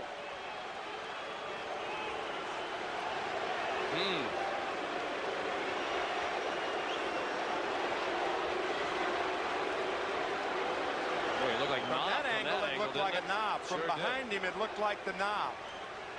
I think when an umpire is in doubt, the only thing that he can rely on that is usually genuine is the reaction of the player. A player can't think fast enough to act like it hit him. He's got to immediately grab something, and that's what Dalton did. And judging from that, the ball hit him, even though the pictures are inconclusive. So another run for Philadelphia. 14-9. Eisenreich first ball swinging, and it's a pop-up. Kruk does not tag as Fernandez made the catch in shallow left. And tonight, folks, you have watched the highest scoring game in Major League Baseball postseason history. 23 runs. This is postseason game number 779 in Major League history. And more runs have been scored tonight than in any other game. I've always said 779 is a charm. I've heard you say that many times. Milt Thompson fouled it off, rattled the mask of the umpire Charlie Williams. Thompson's had a great night. A 3-run triple in the first to give the Phillies a 4-3 lead. He doubled a drive and a run and scored in the fifth. Had an infield hit to drive and a run in the sixth. 5 runs batted in. The World Series record is 6, and he has a great shot to do it with 2 men in scoring position. Up the middle slowly. Alomar flips to Fernandez. They force Dalton, and that ends the inning.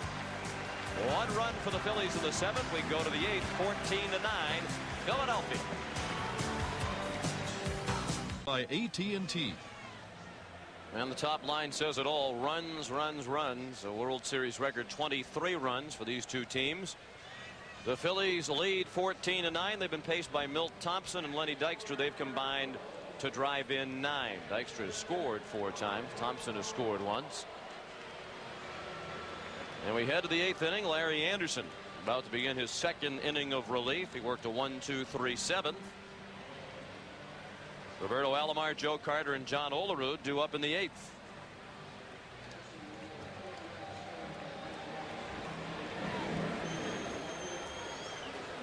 Alomar digs in with 2 hits and 4 trips. He singled a drive and a run and scored in the 6th against David West.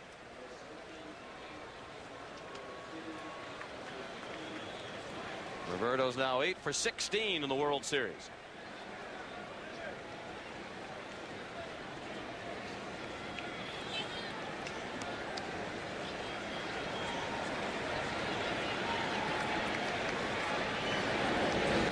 Anderson's first pitch of the 8th is strike 1.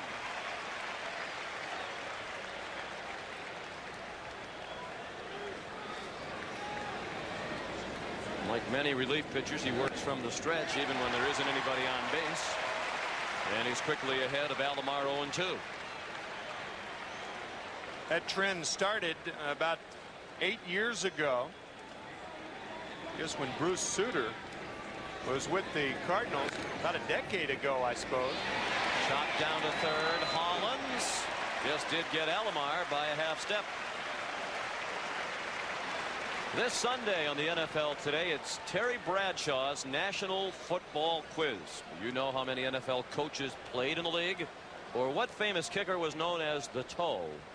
Tune in Sunday and test your knowledge on the NFL Today, 12:30 Eastern Time.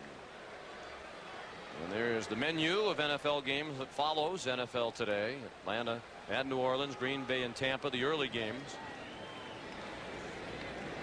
Joe Carter, the batter. That's toward the gap in right center, and Eisenreich races over to cut it off. And Carter has his second hit. 2 singles tonight for Joe. He's 2 for 5. Mike Timlin is warming up in the Toronto bullpen.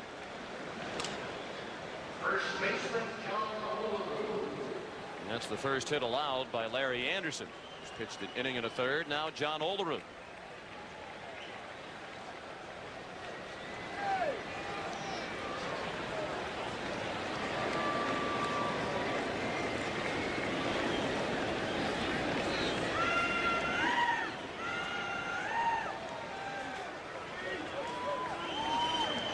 John Kruk was holding Carter on initially, and Darren Dalton calling the attention to it from the bench. Actually, Darren to the bench, and they relayed that to Kruk. And John moved behind Joe Carter. No sense in holding a runner on. It's a remote chance for Carter to be running 5 runs down here in the 8th inning.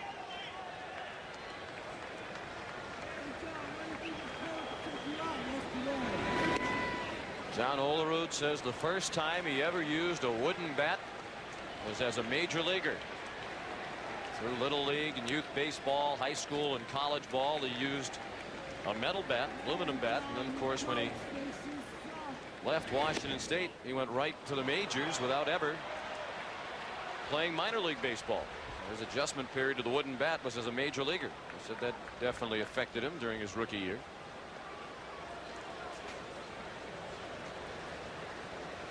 Dalton out to the mound, the count 3-0.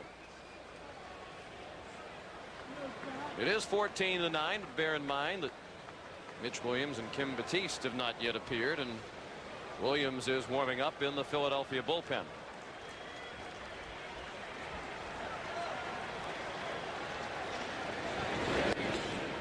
And that's ball 4. Anderson walks Olerud on 4 pitches. So the Blue Jays have only scored 2 runs since the 3rd. That's a very low scoring pace the way this game has gone. Have first and second and 1 out. And here comes Johnny Padres to the mound. He'll need a new pair of shoes when the game is over. And Mitch Williams has been throwing for several minutes now.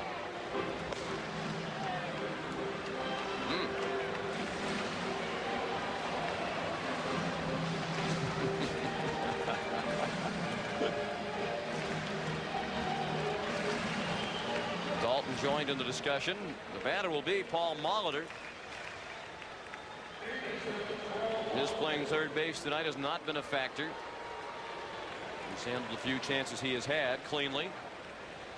He walked with the bases loaded in the first, singled and scored in the third, flied to right in the fourth, and was hit by a pitch on the knee in the 6th. Davey Phillips, the crew chief and third base umpire, came trotting in from his position toward the Toronto dugout as if to ask Cito Gaston a question, and has returned to his position.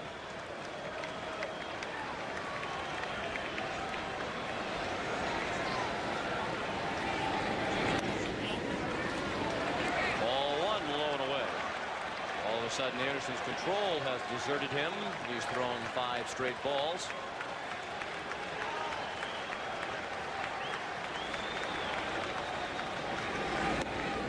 Six in a row. And think of the dilemma that is building for Jim Fregosi.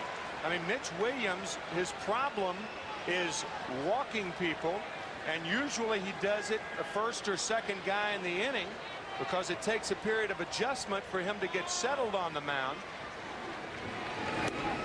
So it's imperative that Anderson throws strikes and that the Phillies get an out.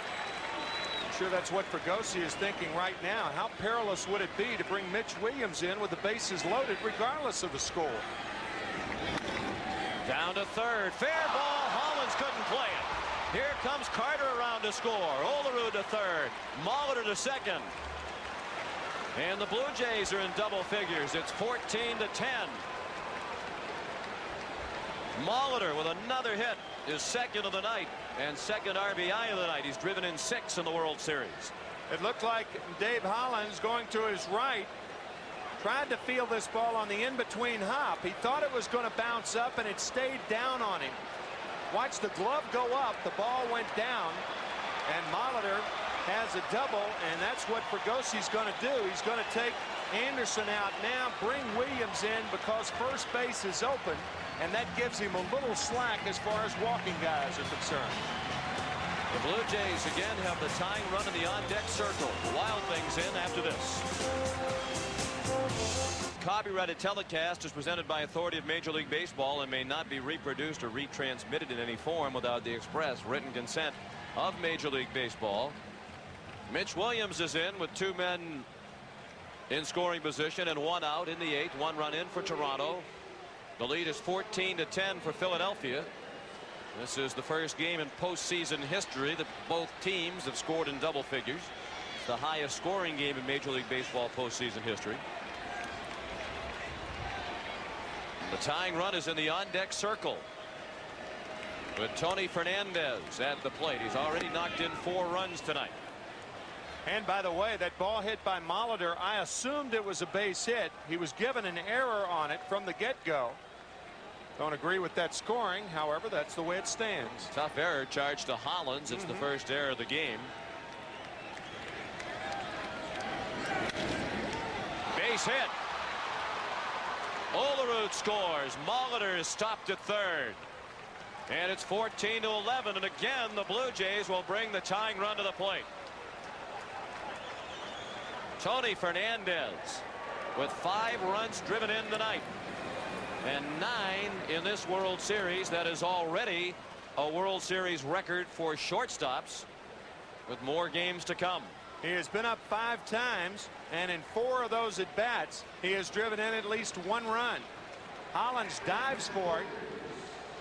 Ball scoots on by him, and it was hit so sharply that Molitor has to stop at third.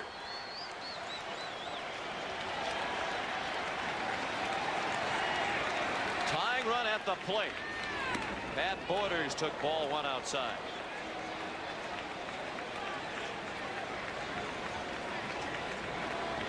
That is Mitch Williams' fiancee Irene. They will be married on December 26th. Doesn't look like even Irene wants to see this. She's got the bill down over her eyes. Just a peek, however.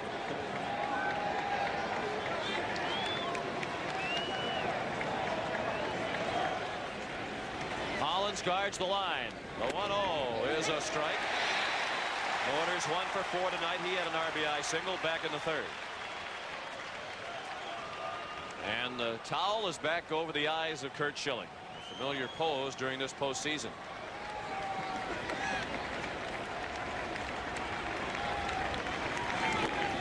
Outside.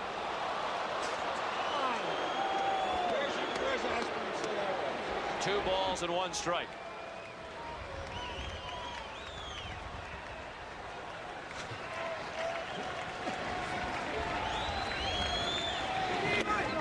Three balls and 1 strike. Williams 1 ball away from putting the tying run on base and bringing the go-ahead run to the plate in the 8th inning.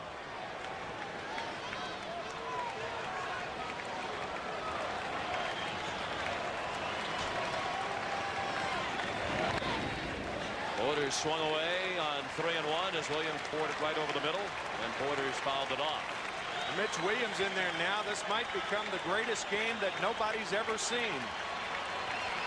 Gloves up in front of their face.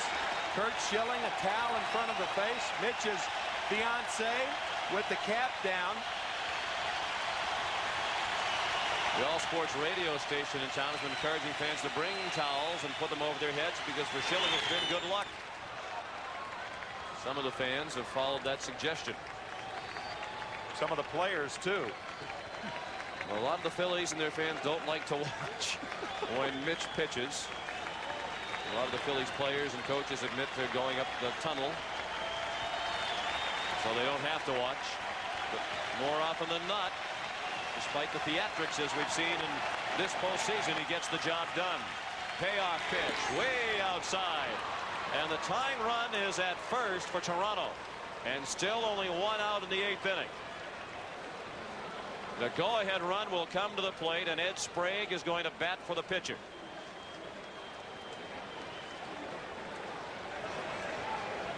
And how ironic that the man who had to take a seat to allow Paul Molitor to play tonight comes up for the first time tonight with a chance to put his team ahead in the highest scoring World Series game ever with 1 swing of the bat. He is a first ball hitter, a fastball hitter that is hitless against left-handed pitchers in the postseason. On the corner, well framed by Dalton. Sprague thought it was outside, was it? Could have been. The 0-1. Pop fouled out of play, and Sprague just off the bench after watching for nearly 4 hours now is in the hole 0-2. He had a memorable pinch hit home run in game 2 of last year's World Series off Jeff Reardon to give Toronto a victory. The 0-2. Strike 3. He went to the breaking ball, and the pitch called on the outside corner. Now that slider for an 0-2 pitch with Dalton framing the pitch, bringing it back to his body, looked like it had enough of the plate. May have been just off the corner, but certainly close enough to be called a strike. Now Ricky Henderson. He looked at strike 1. He's 1 for 4, first inning double. He walked in the 3rd. Philadelphia 14, Toronto 11 in the 8th inning. Bases loaded and 2 outs for the Jays.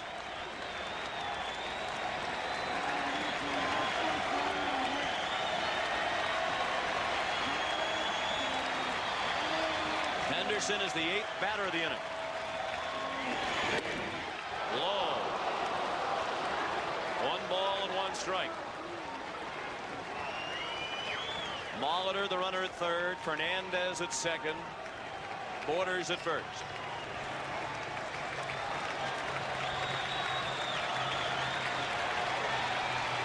The 1-1.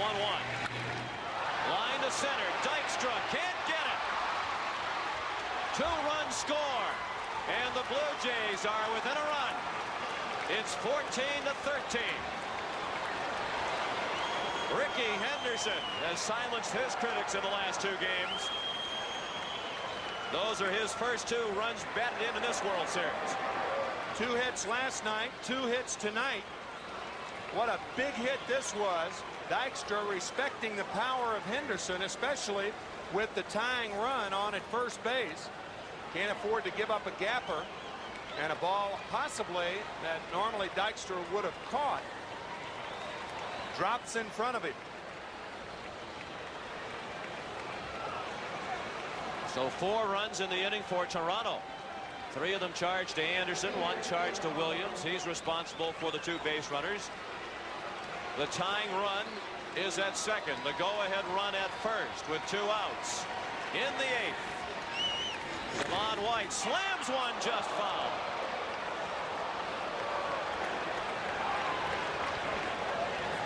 White facing his former roommate in winter ball from about a decade ago, Mitch Williams, and Devon has had the upper hand when they've gone head-to-head. White is 3 for 5 in his career against Mitch Williams, including a home run. And a loud foul.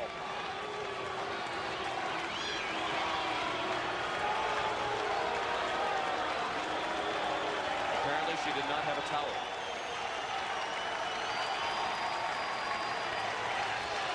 The 0-1 outside. White is the 9th batter of the inning. It's the second time the Blue Jays have batted around in the ball game. They did it in the 3rd.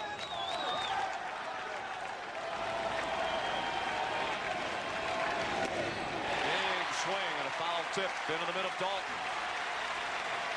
1 ball and 2 strikes.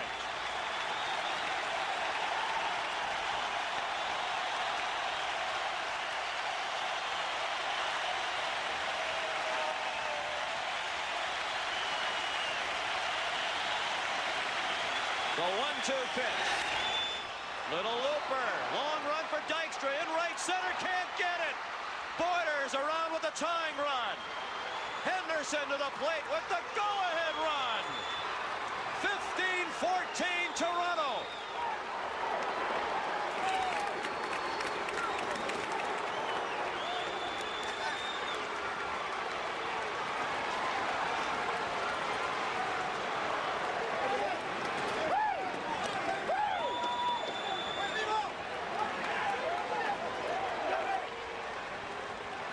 A slicing triple for Devon White that gives the Blue Jays the first lead that they have had since the 3rd inning.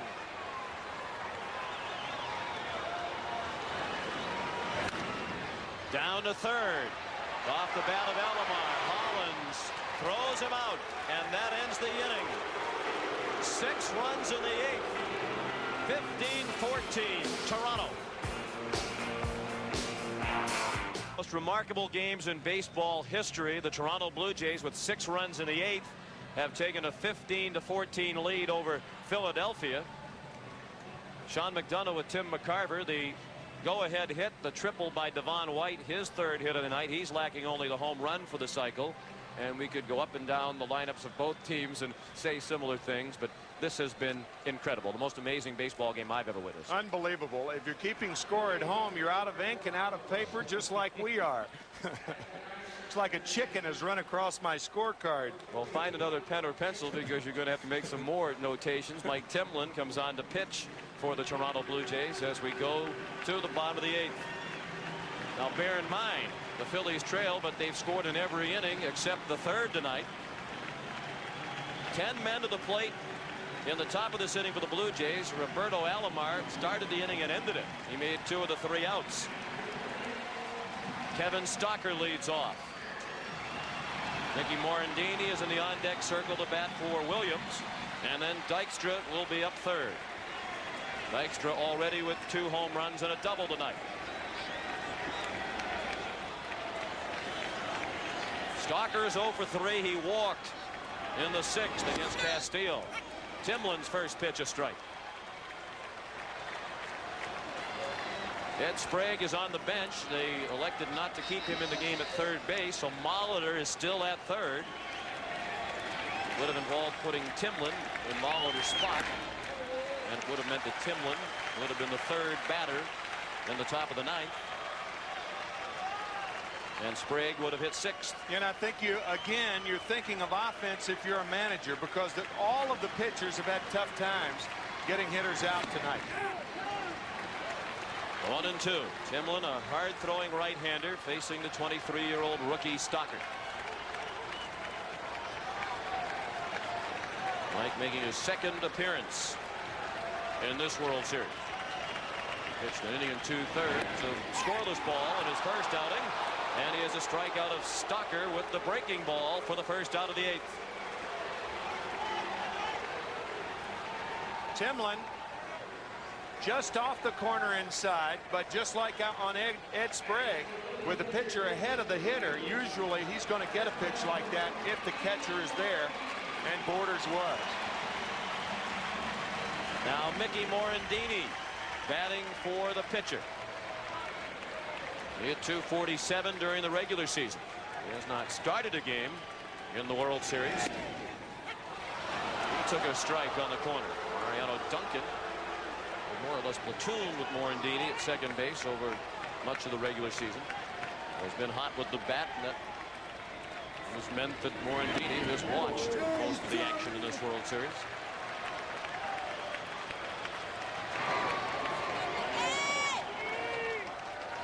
Dykstra is on deck.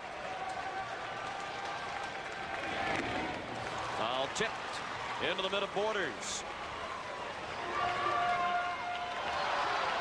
If this remains a 9-inning game and we do not go to extra innings, it will be the longest 9-inning game in World Series history. It's already the highest scoring. Breaking ball, got him. Timlin with back-to-back strikeouts in the 8th. Boy, he has made 2 pitches, one on Stocker, and now this nasty slider to get Morandini. That is a perfect position right in on the hands to the pinch hitter Mickey Morandini. And now Cito Gaston understandably wants to talk to Timlin about Dykstra. There's only been 1 error in this game, which means that with 29 runs scored, ERAs are going to soar. That's another thing that will probably be out of reach once this series is over. Pitchers' ERAs. And of course, the 1 error was a bad error in our opinion, given by the official scorers to Hollins on a very tough ball down the line. He had the backhand, never got a glove on. And Gaston apparently will summon his ace closer Dwayne Ward, despite the back-to-back strikeouts by Timlin, who appeared to gesture to the bullpen a moment ago, and Ward will indeed come on. With 2 outs and the bases empty, Dykstra coming up when we come back. Philadelphia, the Toronto outfielders Henderson, White, and Carter looking on as Dwayne Ward warms up with 2 outs and the bases empty in the bottom of the 8th. Toronto with 6 runs in the top of this inning. He's taken a 15-14 lead. And Ward is making his 3rd appearance. This is an interesting move. The Blue Jays and Phillies, 29 runs, most runs scored in a World Series game. That's by 2 teams, and it's 7 more than the Yankees and Giants did in 1936. Left-handed batters batting .350 against Dwayne Ward in the postseason, and 3 home runs, including one last night by Milt Thompson. And Dykstra has 2 home runs already tonight. The first pitch a strike, and that has Dykstra barking at Charlie Williams.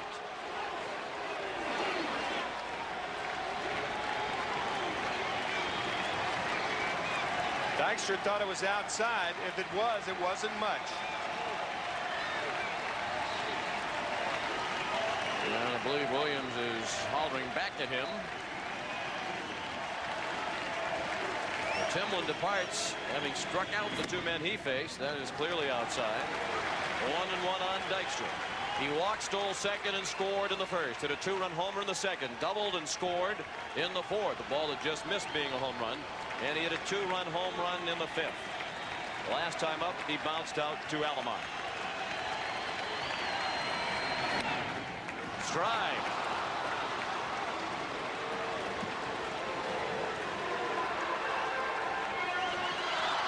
That was definitely outside. Farther outside than the first one. Yep. Well, that might have been the byproduct of the hollering that Dykstra did at Charlie Williams. Could be. Strike 3. He's called out on the breaking ball. Timlin and Ward combined to strike out the side in the 8th. We go to the 9th, 15-14. Dwayne Ward in the dugout. He'll face Duncan, Kruk, and Hollins in the bottom of the 9th. But first, it's Bobby Thigpen trying to keep it a 1-run game for Philadelphia. In the top of the 9th, making his 2nd appearance. He pitched in last night's ball game. And he's in with a strike. 1-1 on Carter, who's 2 for 5. A single and a run scored in the first. He doubled and scored in the 8th. It was Carter who started the 6-run rally last inning. With the 1-out double, he scored the first of the 6 runs. Only twice in World Series history has a team come back to win after overcoming a deficit of 5 or more runs. And Blue Jays, if this score stands, will have done that.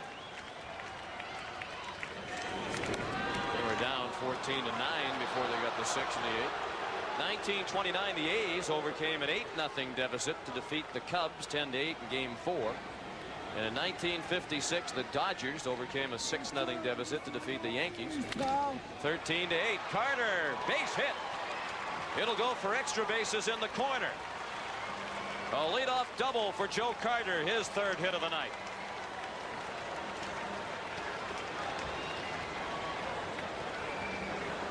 And hit number 17 for the Toronto Blue Jays. The 31st hit in this ball game was crushed down the left field line. There have been an awful lot of balls, to reiterate, hit on the fat part of the bat tonight. I can't think of a bat that has been broken all night. Matter of fact, not too many balls hit off the trademark. Even the outs have been hit hard. Olerud, 1 for 3. He's walked twice and has scored twice. One hit a single off David West in the 6th. Sharply hit to second. Duncan to a knee to throw him out.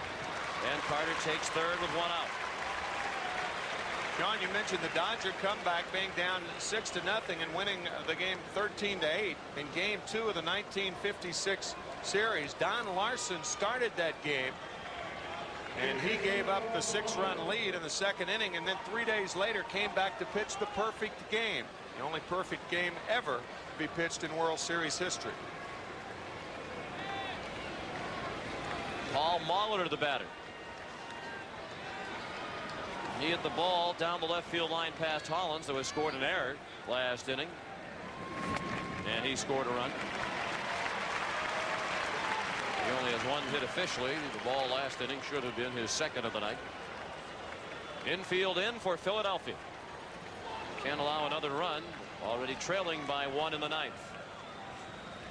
Thigpen from the stretch. Good pitch, sinking movement on it. 0-2 on Molitor. Fernandez is on deck.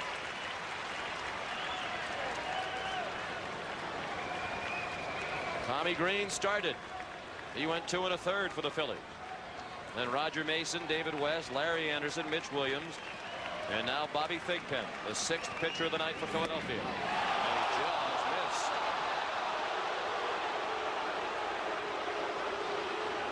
That ball appeared to be inside. Dalton setting up inside, and the tailing fastball was indeed way inside under the arms of Molitor. Now the 1-2 ripped foul. Molitor hit it hard, but he was well out ahead of it. He is so quick on that ball inside, and still hits the ball away effectively the other way. Great plate adjustment.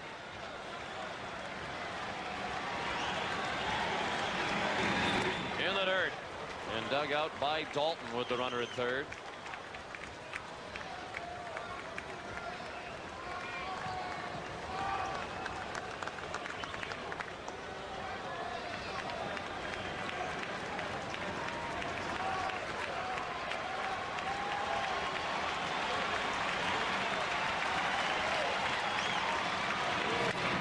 To short, and they won't get the runner in with that one. Molitor hit a BB, but right at the shortstop Stocker for the 2nd out of the 9th. Coverage of the 1993 World Series is produced by Bob Degas, directed by Bob Fishman. The associate directors Steve Shear and Pete Macheska. The coordinating producer of Baseball 93 is Eric Mann. Baseball 93 is produced by George Ferris. The senior producer of CBS Sports is Ed Gorn. The executive in charge of production is Rick Gentile. And we tip our cap to those gentlemen and our entire crew tonight for staying on top of 500,000 or so developments in this ball game.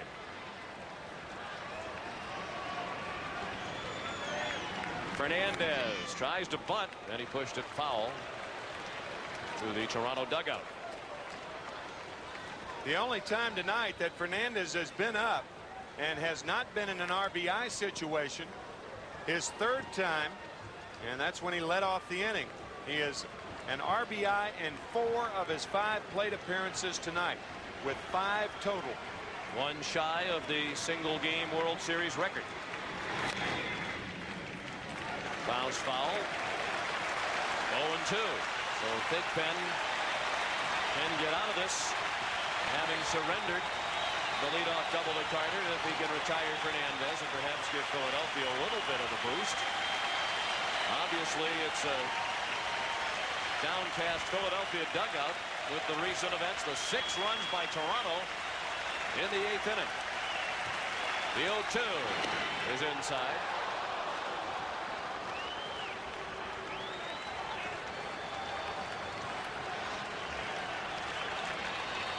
Thigpen has dominated the one-on-one rivalry with Fernandez. Tony 0 for 12. Blue Jay dugout knows it would be a big hit if Fernandez could deliver.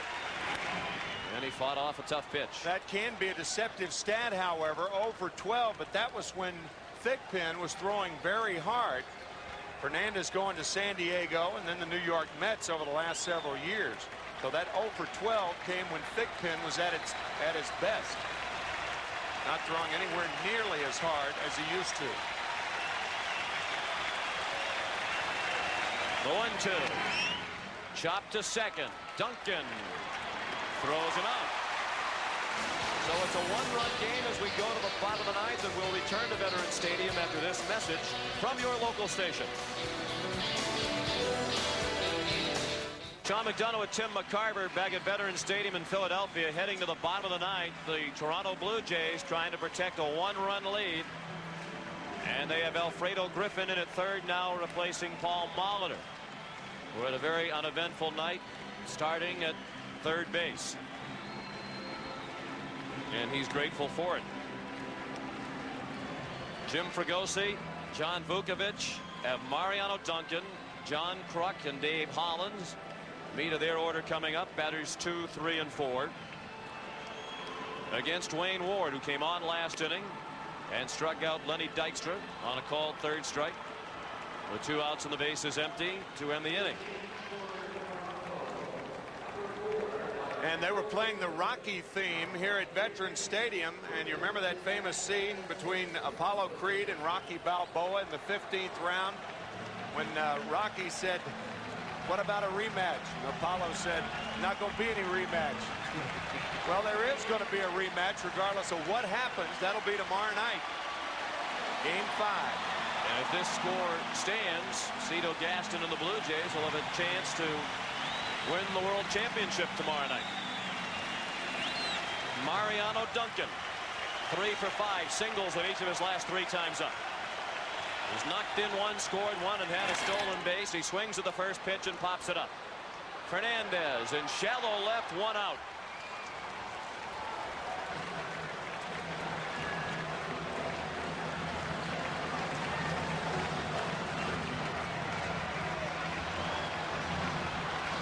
Toronto pitchers have combined to retire 6 in a row.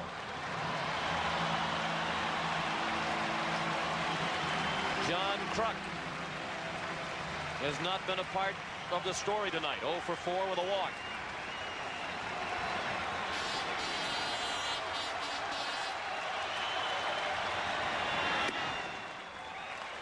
Ball 1 outside.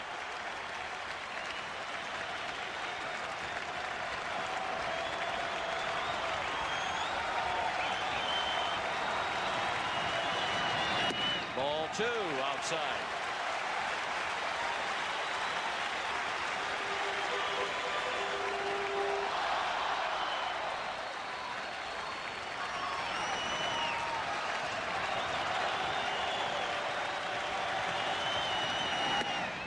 Check swing, a strike over the outer third.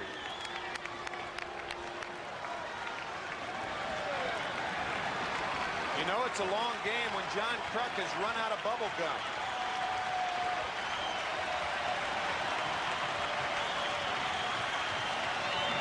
Ball 3 up and away.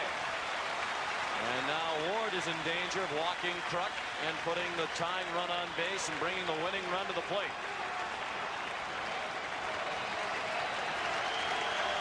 Three-one pitch. Big hack by Kruk. He was trying to tie it.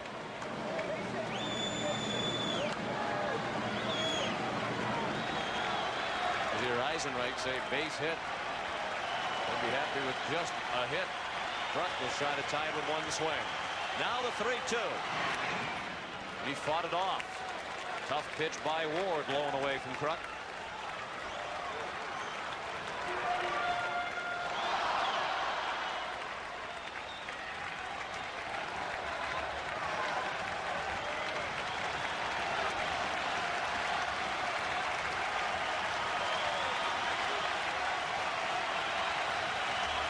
Another 3-2.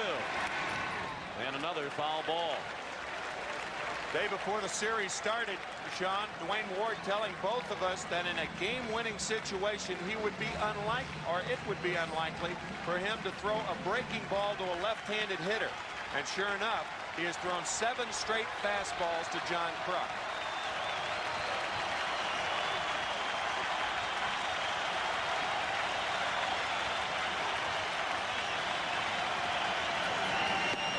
Strike 3. Kruk called out on a pitch on the inside corner. And the Blue Jays are 1 out away from victory in Game 4. Ward had been staying away, and he jerks this fastball over the inside corner. Kruk diving out, a tailing fastball, and you can see how Borders frames the pitch. Very close. Looked like it was 2 or 3 inches inside.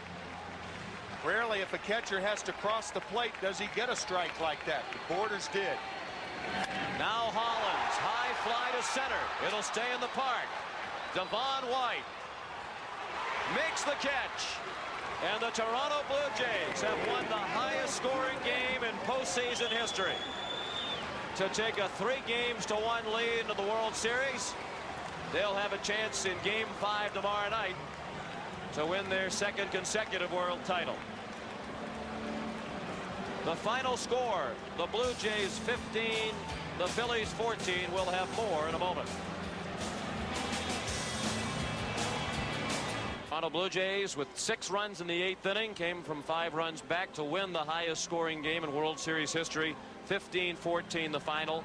It is also the longest World Series game of any length in terms of innings.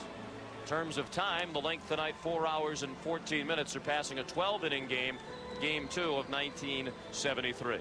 The Chevrolet player of the game is Devon White. He had the game-winning hit, a 2-run triple that capped the 6-run 8th. One of his 3 hits on the night. He drove in 3 and scored 2. Chevrolet will donate $1,000 in the name of Devon White to the Special Olympics. Now let's check in with Jim Gray. All right, we're down here, Sean, with Devon White. Devon, you guys were down 14-9 in the 8th inning. Did you think the game was over? In a way, yeah. They were swinging the bat well, and our pitching, couldn't hold him down and letting dice stray. He was so high.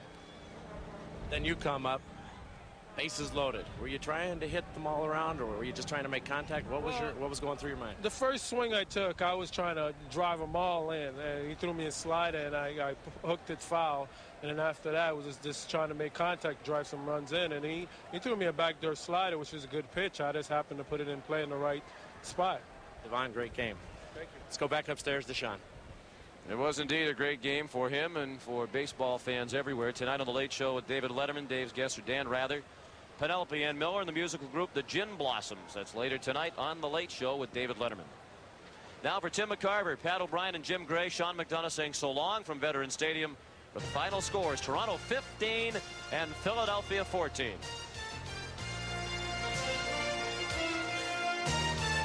You have been watching CBS Sports coverage of the 1993 World Series.